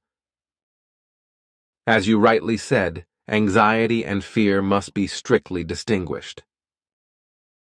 Your explanation for this is very good. For all life forms that have a conscious or instinctive consciousness, the reactions of anxiety and fear are contained in the depths of the brain. We are dealing here with states of thoughts, feelings, and the psyche, which form a complex biological program. The stimulus that triggers anxiety or fear, we want to refer to human beings in this context, races with the speed of light into the thoughts, so that it is not at all realized by human being, and even cannot be captured by any highly sensitive measuring devices. And at the same speed, Impulses are racing out of the unconscious and imperceptible, rapidly emerging thoughts, which directly stimulate a neuronal circuit to start functioning. With an acoustic stimulus, for example, the circulation runs from the ears into the limbic system, which is located between the cerebral cortex and the brainstem. There, in the amygdala, known to you as the almond core, anxiety and fear are activated in tiny fractions of a second by the stimulus of unconscious and imperceptible, fast-as-light flash thoughts. The almond core, consisting of a small almond-shaped accumulation of neurons, has the characteristic and ability to put the entire organism of the human being into a highly sensitive alert state and to cause a tension of anxiety or fear. The almond core cooperates with another factor of the nearby brain center, namely the hippocampus, in which memories, living experiences, situations, and experiences are stored like in an archive. These are with the speed of light compared with the current threat, or actually with what is regarded as an acute threat.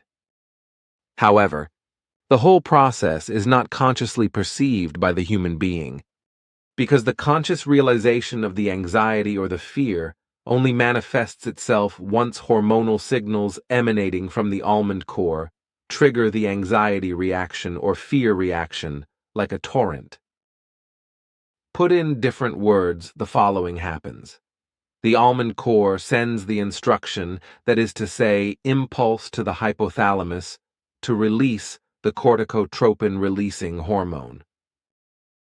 This hormone, called CRH for short, causes the stimulation of the pituitary gland as well as the adrenal glands, through which they otherwise release adrenaline as well as noradrenaline and cortisol. But these are not the only processes, because there are several other hormonal factors at play during the whole exercise, although it would go too far to explain them. But what ultimately results from everything is that the gastric blood vessels constrict and the digestive processes cease, the heart begins to race, whereby the blood circulation is stimulated. In addition, a bristling up of the hair takes place. The blood pressure rises, which increases alertness and readiness for action. The breathing becomes faster, whereby the body can act better, because it gets more oxygen. Anxiety sweat and sweaty hands are further consequences, because the blood flow to the skin is reduced in order to supply the muscles as well as the arms and legs with more blood. The liver provides a high plus in energy by ensuring that more sugar gets into the blood. Those, my friend, are the facts I can elaborate on in relation to your question. Then I have one more question concerning Venus. In March 1982, the Soviet spacecraft Venera 14, which was decorated with a Lenin plaque, actually was on Venus and radioed its measurement data to Earth for exactly 57 minutes, after which it was then destroyed by the enormous pressure and the 450 degrees heat. This made it known that planet Venus, the evening star, is extremely hostile to life, even though the Romans considered it to be the goddess of love. As far as I know, namely through your lectures, the hostility to life on the surface of Venus refers only to life known to Earth scientists, because according to your information, thermobacteria, and in high layers at a height of about 50 kilometers, still other microorganic life forms truthfully exist on the planet. The Venus atmosphere at this altitude is no longer 450 degrees of heat, but only 30 to 75 or 80 degrees, while the pressure is no longer stronger than on the Earth's surface. Well, in the high atmospheric layers there are, always according to your explanations, microorganisms that produce hydrogen sulfide as well as carbonyl sulfide, a gas that is excreted by the microorganisms as waste, if I have understood correctly. In addition, microorganisms can survive and reproduce both in the cold, up to the absolute zero, as well as in the heat of thousands and millions of degrees. Now the question, What do these microorganisms, that is to say bacteria on Venus, actually feed on? Could it be any gases or acids, etc., as is partly also the case with other microorganisms? Your explanations all correspond to the rightness, thus also in relation to the cold resistance and the heat resistance of certain bacteria. World Champion in Survival Limitaler Tagblatt, Baden, Friday, 25 August 2003. Surviving at 130 degrees Celsius Tagesanzeiger, Zurich, Saturday, 16th August 2003. The diet of the microorganisms consists of carbon monoxide and sulfur dioxide. And furthermore, they also make use of the solar radiation and the low concentrations of water in the atmosphere of Venus. Microorganisms also exist in our Earth's atmosphere and in the clouds, namely both in the water particles and in the ice crystals. These microorganisms living so high above are tremendously resistant to cold, heat, and UV radiation, and reproduce constantly in these high atmospheric layers, as I had already learned from Svath as a boy in 1948. He told me at that time that they were different microorganisms, that is to say bacteria, that is to say microbes, which, like marine plankton, would reproduce periodically every 7 days, at least certain types of these microorganisms.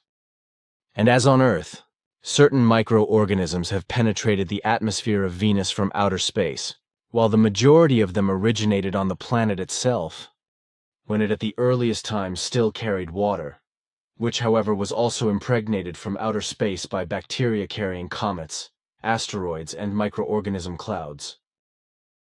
Later on, the water then evaporated. That is of rightness. Do you have any more time? Because I have a few more questions. There is no rush, for today is my day off. Fine. Then the following. If I remember correctly, it was in 1948 that I was allowed to go with Svath on a trip to headhunters somewhere in the north or northeast of India, because I was interested in the life of headhunters at that time. It was sometime in spring or so, and as Svath said, it was forbidden by the Indian government to go into that area unless you had a special permit, but according to Svath's explanation, it was practically impossible to get one. Of course, we did not mingle with the headhunters, but hovered deep and invisibly above their huts, so that I could observe everything closely. Svath and I stood outside on the hovering platform of his pear-ship, and could in this manner also overhear everything, saw the whole turmoil, and heard the screams of the headhunters.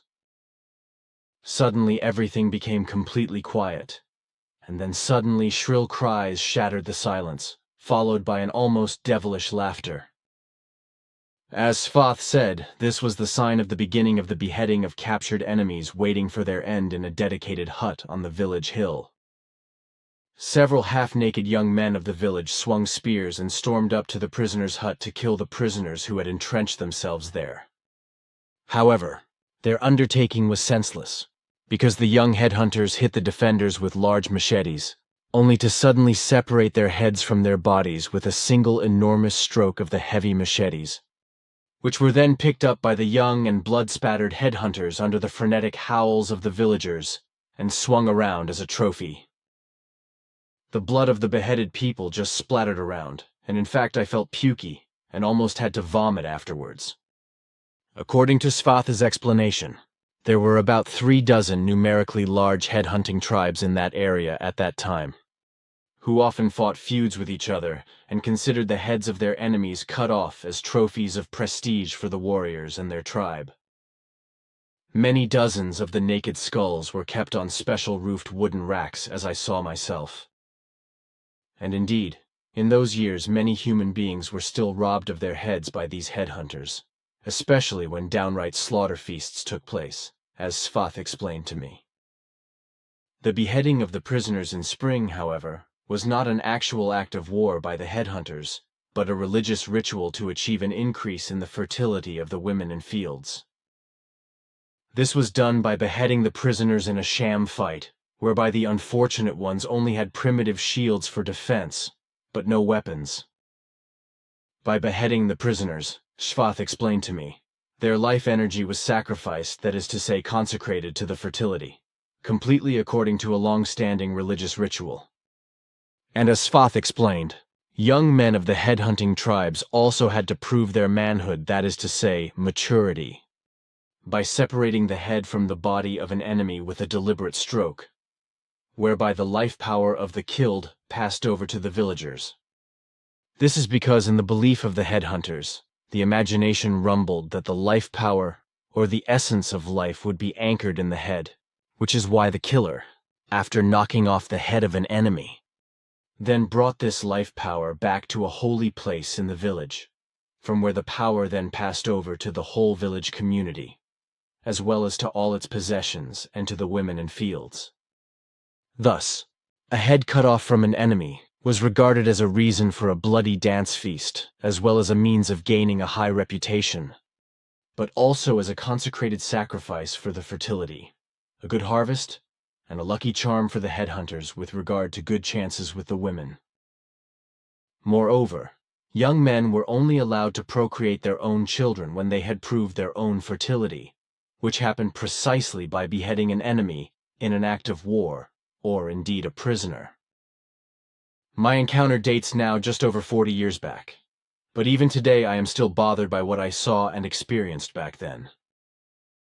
Although I have no psychic problems or the like with it, however, everything is still of such a memory to me that I almost see it in front of me when I think of it.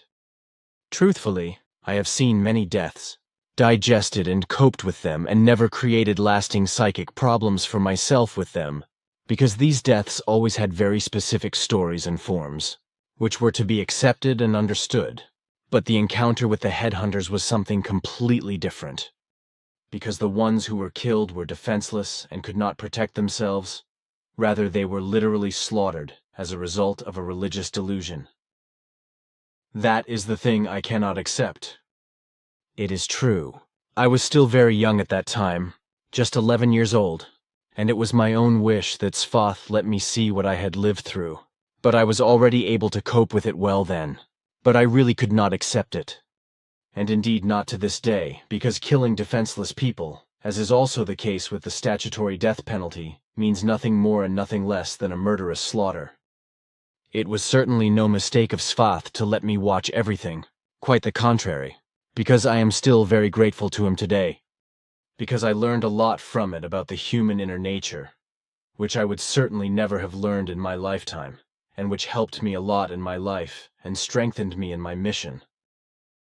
But I just cannot accept the actions of the headhunters, nor the statutory death penalty, and I will never be able to do that. Certainly, I get along very well with foreign customs and traditions and never had any difficulties with them, because I could always accept them. But the headhunting and the death penalty are something else, because the whole thing corresponds in any case only to an unacceptable religious delusion and murder, which never have a right to exist.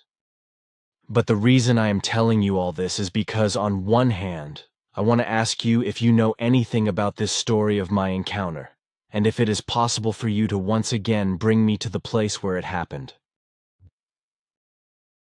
I would be interested to know how things look today.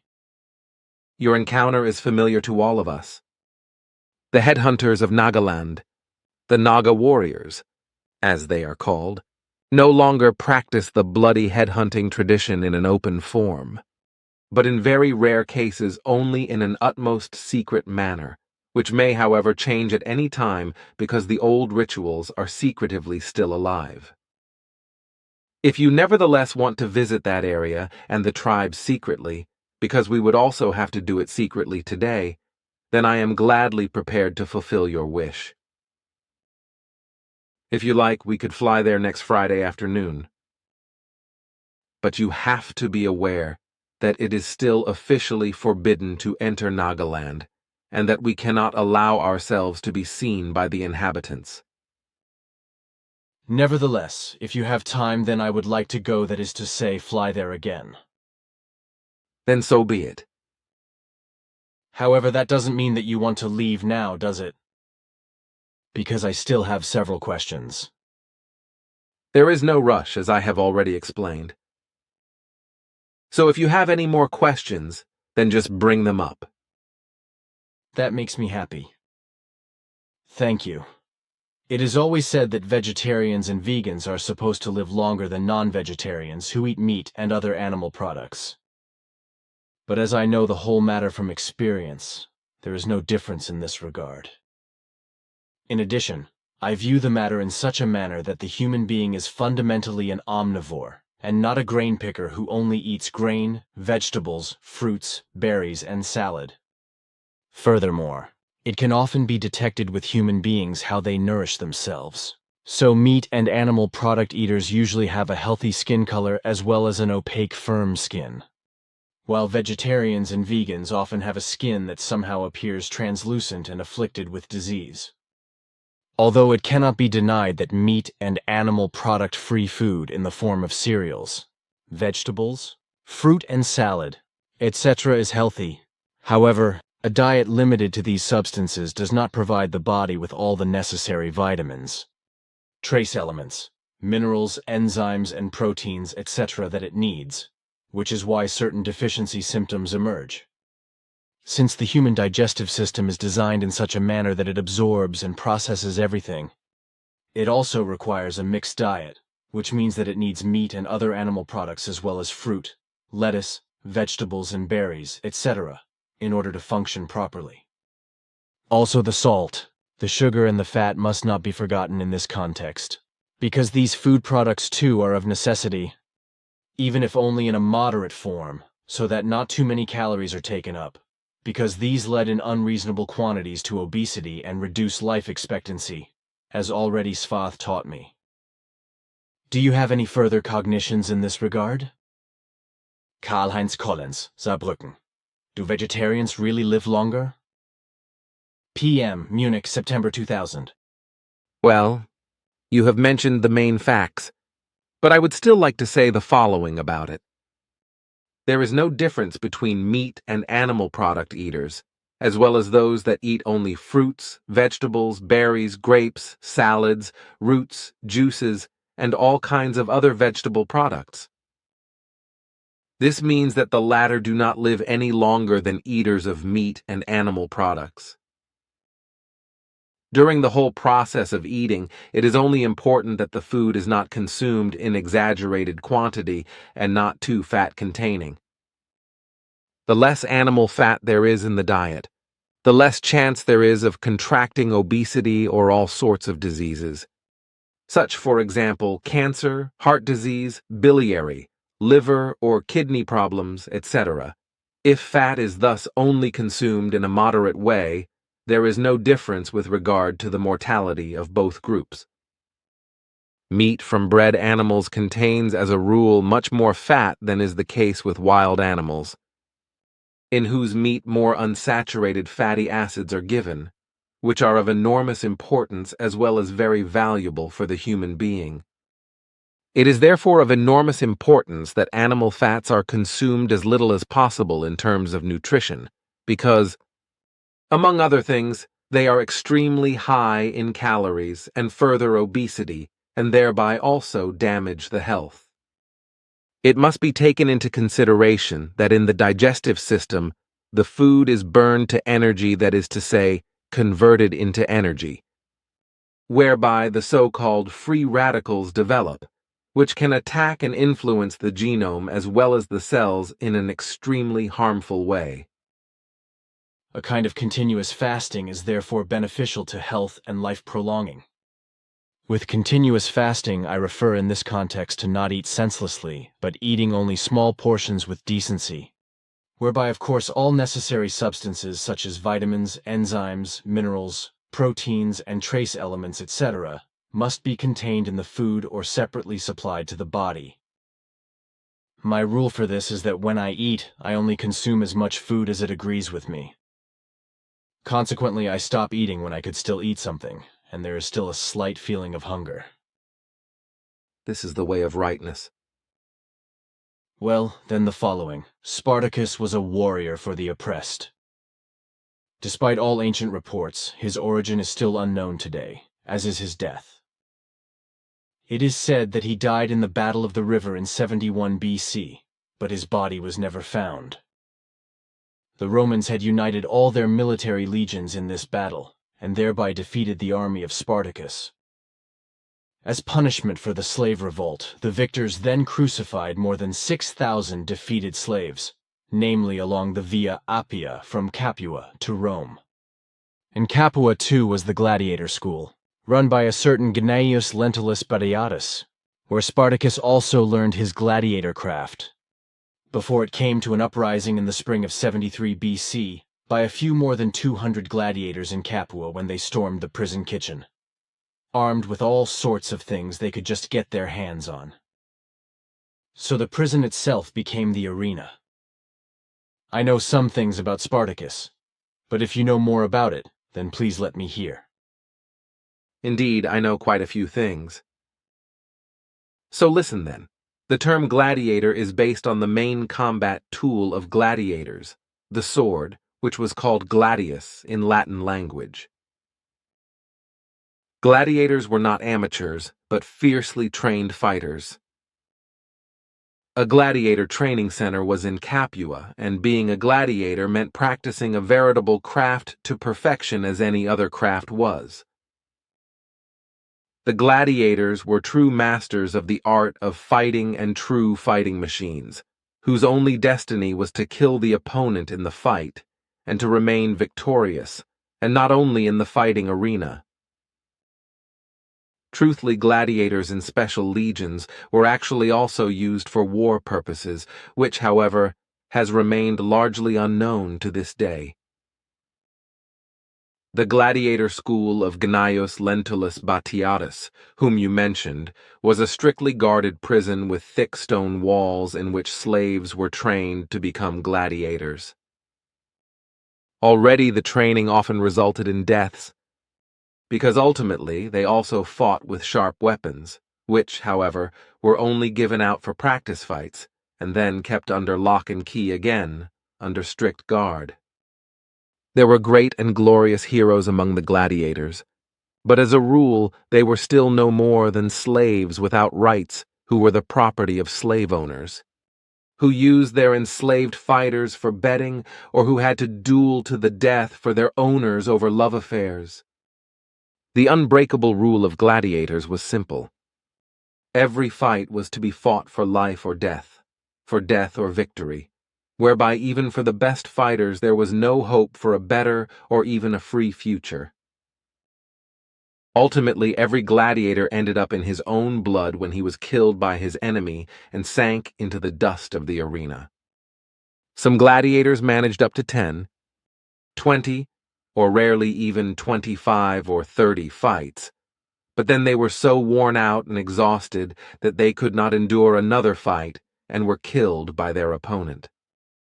And since there was no hope for the gladiators that they would ever be free and have a better life, the thought of insurrection was thus constantly smoldering among them, which was also known to the owners of slaves and the operators of the gladiator schools, as well as the guards, which is why they took enormous security measures against a revolt. This was also a reason why the gladiators were, for security reasons, only given sharp weapons when they had to fight in the arena or, which was rare, had to pass a special final test of combat training with sharp weapons, in which case there were already deaths. Otherwise, in the gladiator schools, only the guards were heavily armed, whereby every outbreak and revolt was already nipped in the bud.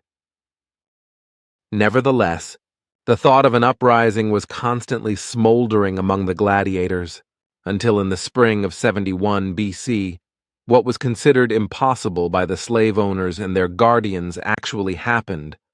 217 gladiators stormed the prison kitchen in Capua in the gladiator school and armed themselves with kitchen utensils suitable for fighting, such as skewers, meat axes, chopping instruments, and knives, etc., with which they then attacked their brutal guards. They fought against the guards with the courage of despair and used all the skills they had learnt during their training and until then had applied in hopeless fights for life and death in the arena. However, the revolters had only limited chances against the heavily armed guards, which is also why 146 gladiators were killed by the guards before 71 of the insurgents were able to flee.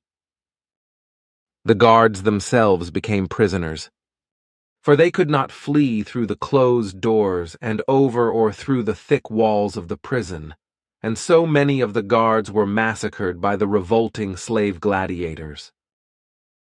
Their leader was the slave gladiator Spartacus, who originated from the Indo-European folk of the Thracians and was enslaved by the Romans when he fell into captivity. He belonged to an aristocratic family who were descendants of the tribe of Spartans, and he therefore had great fighting experience and warfare qualities even before his enslaved gladiatorial life. So it was understandable that he could take over the leadership role during the escape and keep it after the escape. Years prior to his enslavement and forced recruitment as a gladiator by the Romans, he fought in the war against their legions. The Thracians and various other folks stood up against the Romans when they were incited by the Pontic king Mithridates Sau. And it was precisely during this war that Spartacus was captured and brought to Rome as a slave.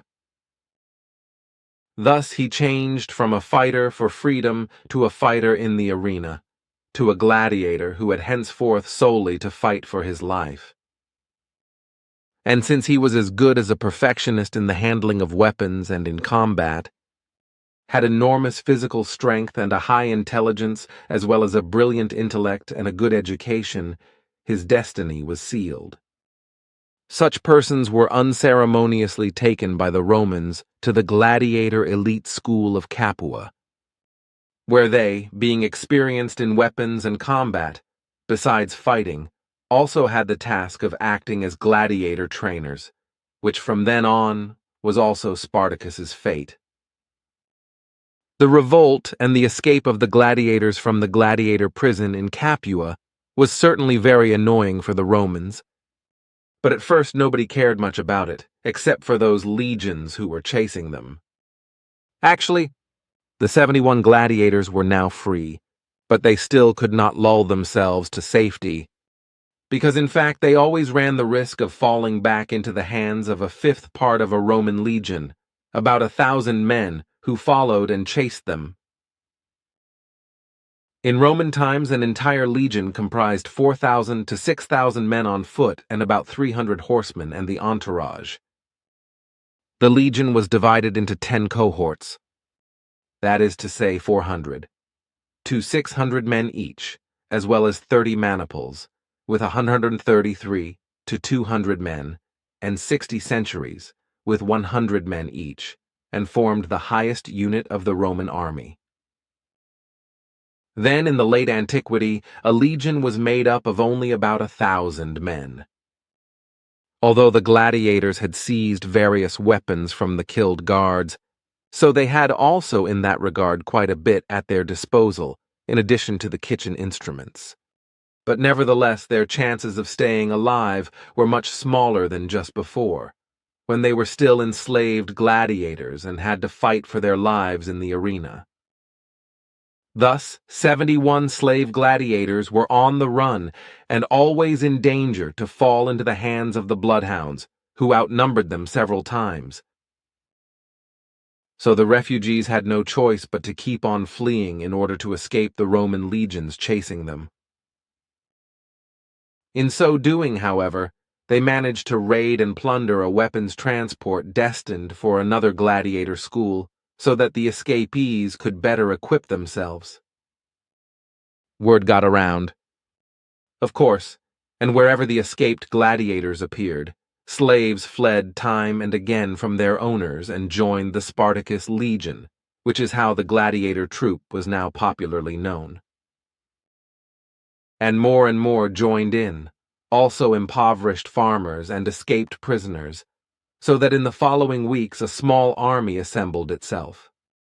This required that as soon as possible new weapons were obtained, and more armed men were sought and also found in large numbers and trained in the handling of weapons and in combat, which of course did not remain hidden to Rome, which now slowly began to feel uneasy and to worry, because now it was foreseeable that a slave war might loom.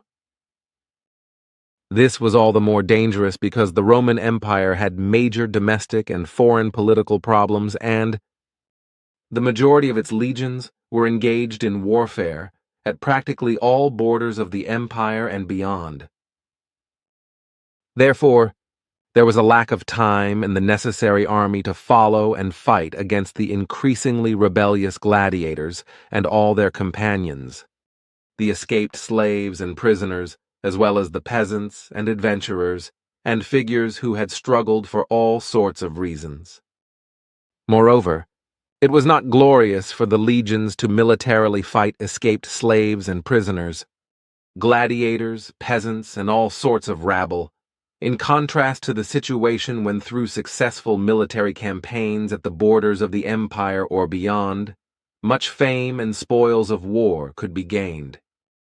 And exactly this attitude, as well as the lax chasing of the Spartacus legion, led to the fact that Spartacus was able to move through Italy almost unchallenged with his army and to gather more and more people around him. Thus, for Rome, the size of the Spartacus legion grew to become an ever more encompassing and dangerous threat, and many Romans were confronted with anxiety. Then Spartacus set up a large camp in the volcanic crater of Vesuvius, where he felt safe with his army, at least for the present situation. From there, raids were carried out in the immediate vicinity and further afield to obtain food, but also new equipment and weapons for all the many new slaves who had escaped and joined the gladiator group and its legion, impoverished peasants, adventurers, escaped prisoners, and criminals.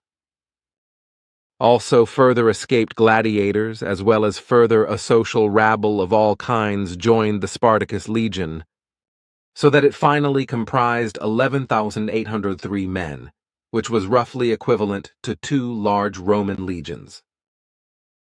The raids thus became bigger and bigger, extending farther and farther, and of course posed an ever-increasing threat to the security of the Roman citizens. Thus the Roman Senate finally decided to take action against the 2 Spartacus legions. Thus the propraetor, that is to say, the proconsul Gaius Claudius Glaber, was instructed to confront the threat with 3,000 military men provided to him and to destroy the 2 Spartacus legions. So a forced march to the volcano, Vesuvius, was undertaken by foot in the hope of blocking and occupying the only access from the valley to the Vesuvius crater, and to encircle Spartacus with his 2 legions, which however ultimately failed profoundly. This because he underestimated Spartacus's intelligence, prowess, and war tricks, and carelessly waived to erect a palisade fence around his own camp. This was seen by Spartacus, and he took advantage of this grave error of the besiegers by at night having ladders made from wild vines, on which all the heavily armed Spartacus men rappelled down from the crater rim and raided the oftentimes sleeping Roman soldiers, who simply sought their salvation by fleeing. In this way Spartacus defeated half a Roman legion with his legions, and came into possession of the whole camp, including many food supplies, weapons, and all other Roman equipment. This made it all the more clear that one was no longer dealing with just a small slave uprising, but actually with a great threat. Therefore, haste was suddenly called for, and under the command of the Senate, and under the leadership of the praetor Publius Varinius, a new army was newly equipped. However, the Senate was mistaken about the newly grown army of Spartacus, which had in the meantime increased to several legions, and thus to 43,719 men due to further influxes, amongst them many Roman defectors. An enormous military power that therefore also defeated 2 legates sent out by the praetor and their legions. Legates were deputies or envoys of the emperor or the praetors, as well as permanent assistants of the military commanders and vicegerents. the praetor Publius Varinius barely escaped capture by Spartacus's warriors during the failed military campaign. Although the mighty Spartacus army had many successes, the more time went by, it became increasingly clear that it was only a community welded together by adversity, consisting of many members of different folks. Thus Spartacus was originally eager to bring all of them back to their homelands because he knew that there was no future for any of them in the Roman land. Therefore, he also wanted to cross the Alps, from beyond which many Teutons and Celts in his army originated.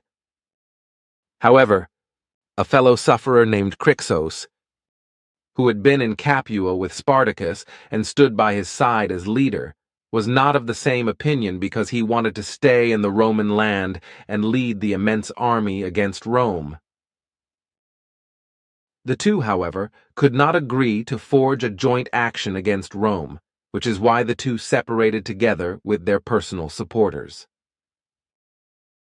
Crixos remained in the south of the country in Apulia, whereby 9872 followers gathered around him.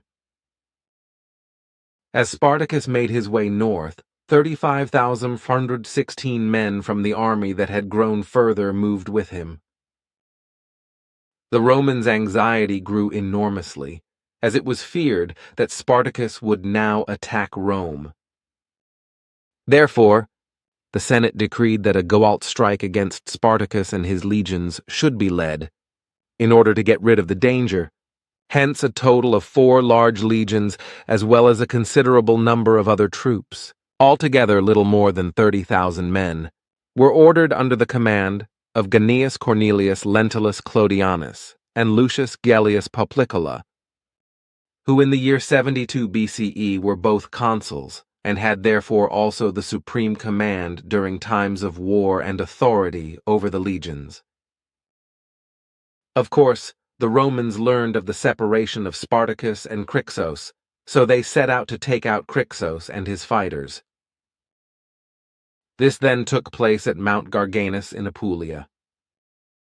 Crixos had no chance, was defeated devastatingly, and died himself during this. Only a few survived the heavy fight and then made it to Spartacus, whose situation was very unpleasant as he had lost a quarter of his troops because of Crixos, which put him in a critical situation. The two consuls knew this, of course, and now they were deploying their troops against Spartacus and his legions. Thus, with might, Gnaeus Cornelius Lentulus Clodianus obstructed the way to the north for Spartacus and his men, while Lucius Gellius Poplicola, with the help of Quintus Arrius's legions, ensured that the way back was blocked. Another time the fate of Spartacus and his companions seemed to be sealed, but again he proved his strategic genius. He led his legions with those of the consuls to an open field battle, won and put the enemies to flight. Then he commemorated his friend Crixos, who had been killed by the Romans, and had a pompous funeral service organized for him, in that Spartacus chose 301 captured Roman legionnaires, who had to fight as gladiators with each other until death. Thus the Romans became aware that the former slaves, the peasants exploited and impoverished by the Romans, and the slave gladiators had not forgotten their former ignominy and now transferred it to the captured legionnaires who had to fight for their lives as gladiators. Spartacus's action was a clear act of revenge, which did not appeal to the Romans at all, however, and was by them regarded as proof that Spartacus and his men were infested with the worst cruelty. They did not think about it, and it did not occur to anyone that the whole thing was nothing other than what they had done themselves. The Romans were so stubborn that they could in no wise comprehend the act of revenge. Spartacus, however, advanced further north with its legions and soon crossed the northern border of Umbria. Thus, he soon managed the difficult crossing over the Apennines and marched towards the Po Valley.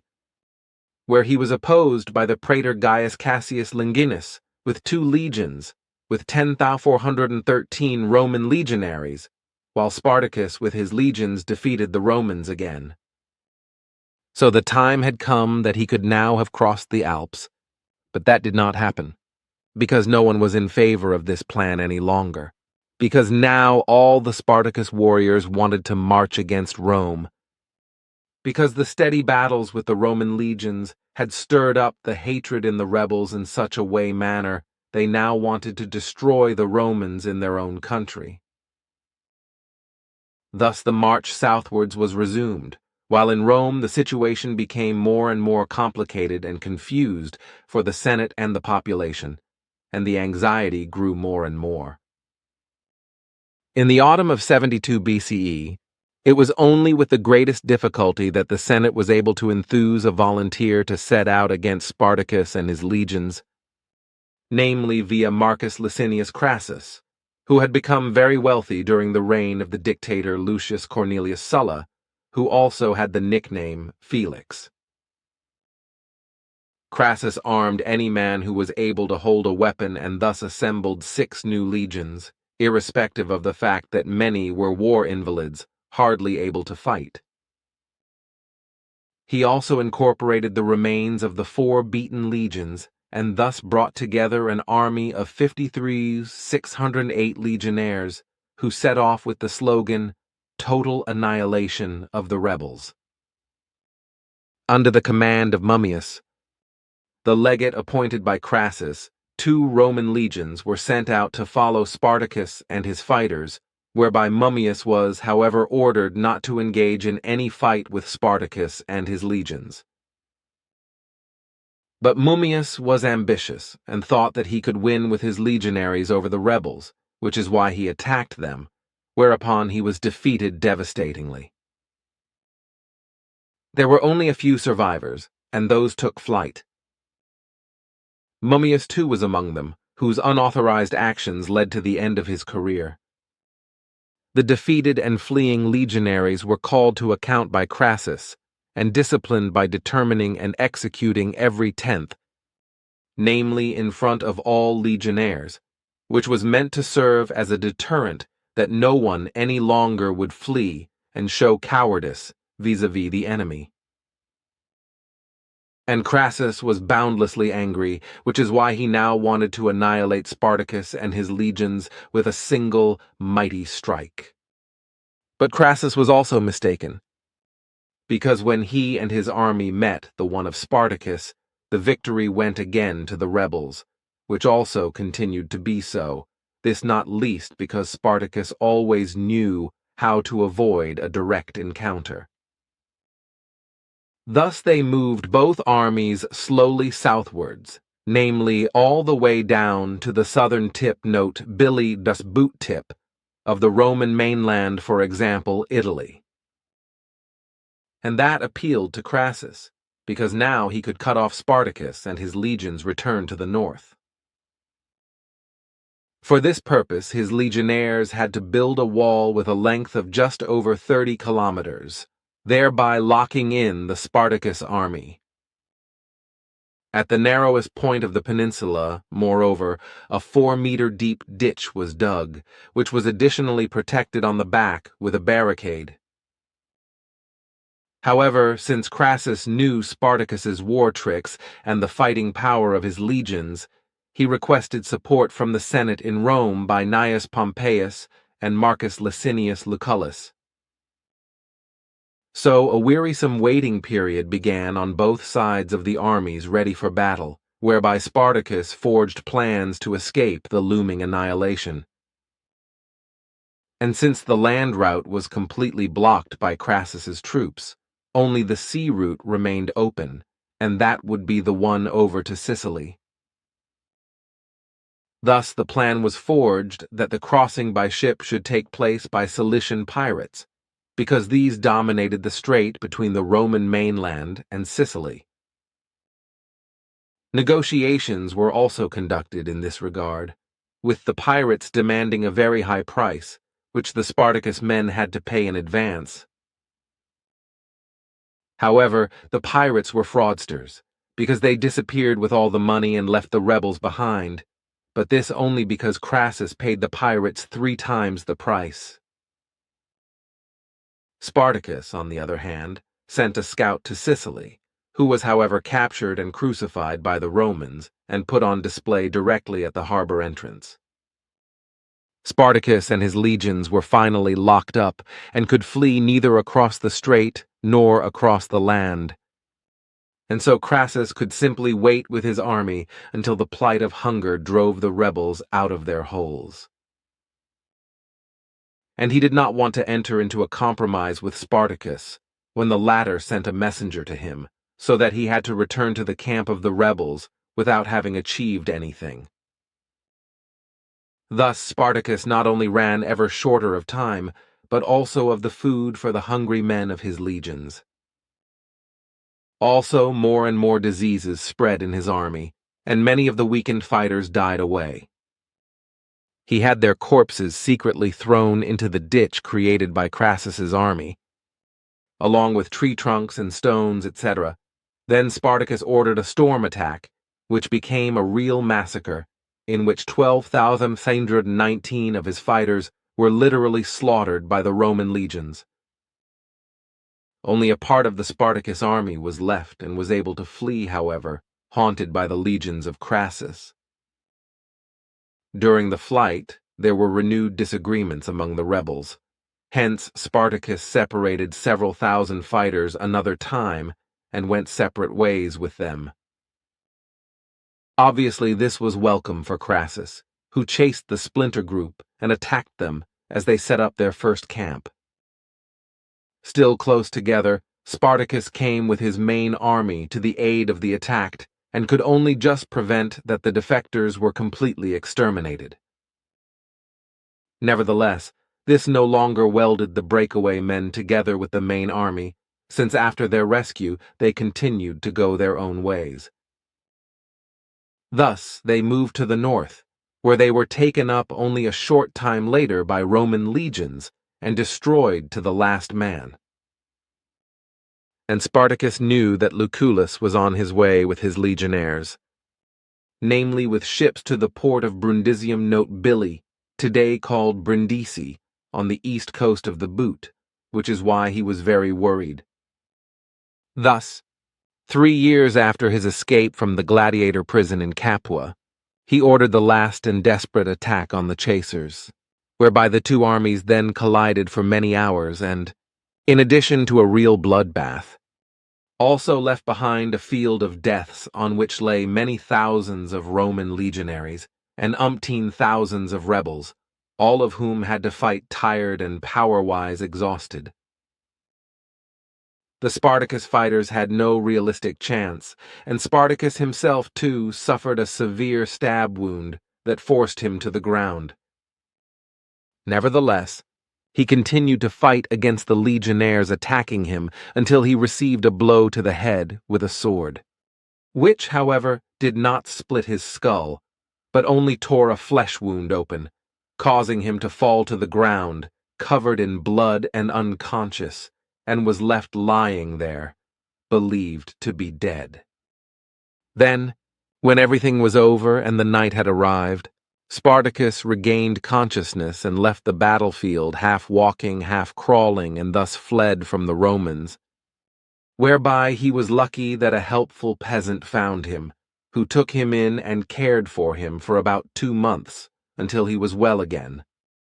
Afterwards, Spartacus set off unrecognized to return to his homeland, which he eventually reached after several months, and lived there as a free man until the end of his life, also unrecognized, and died at the age of 61 years. This is a long story. So, because he was able to flee, Spartacus was not found when they then searched for him on the battlefield.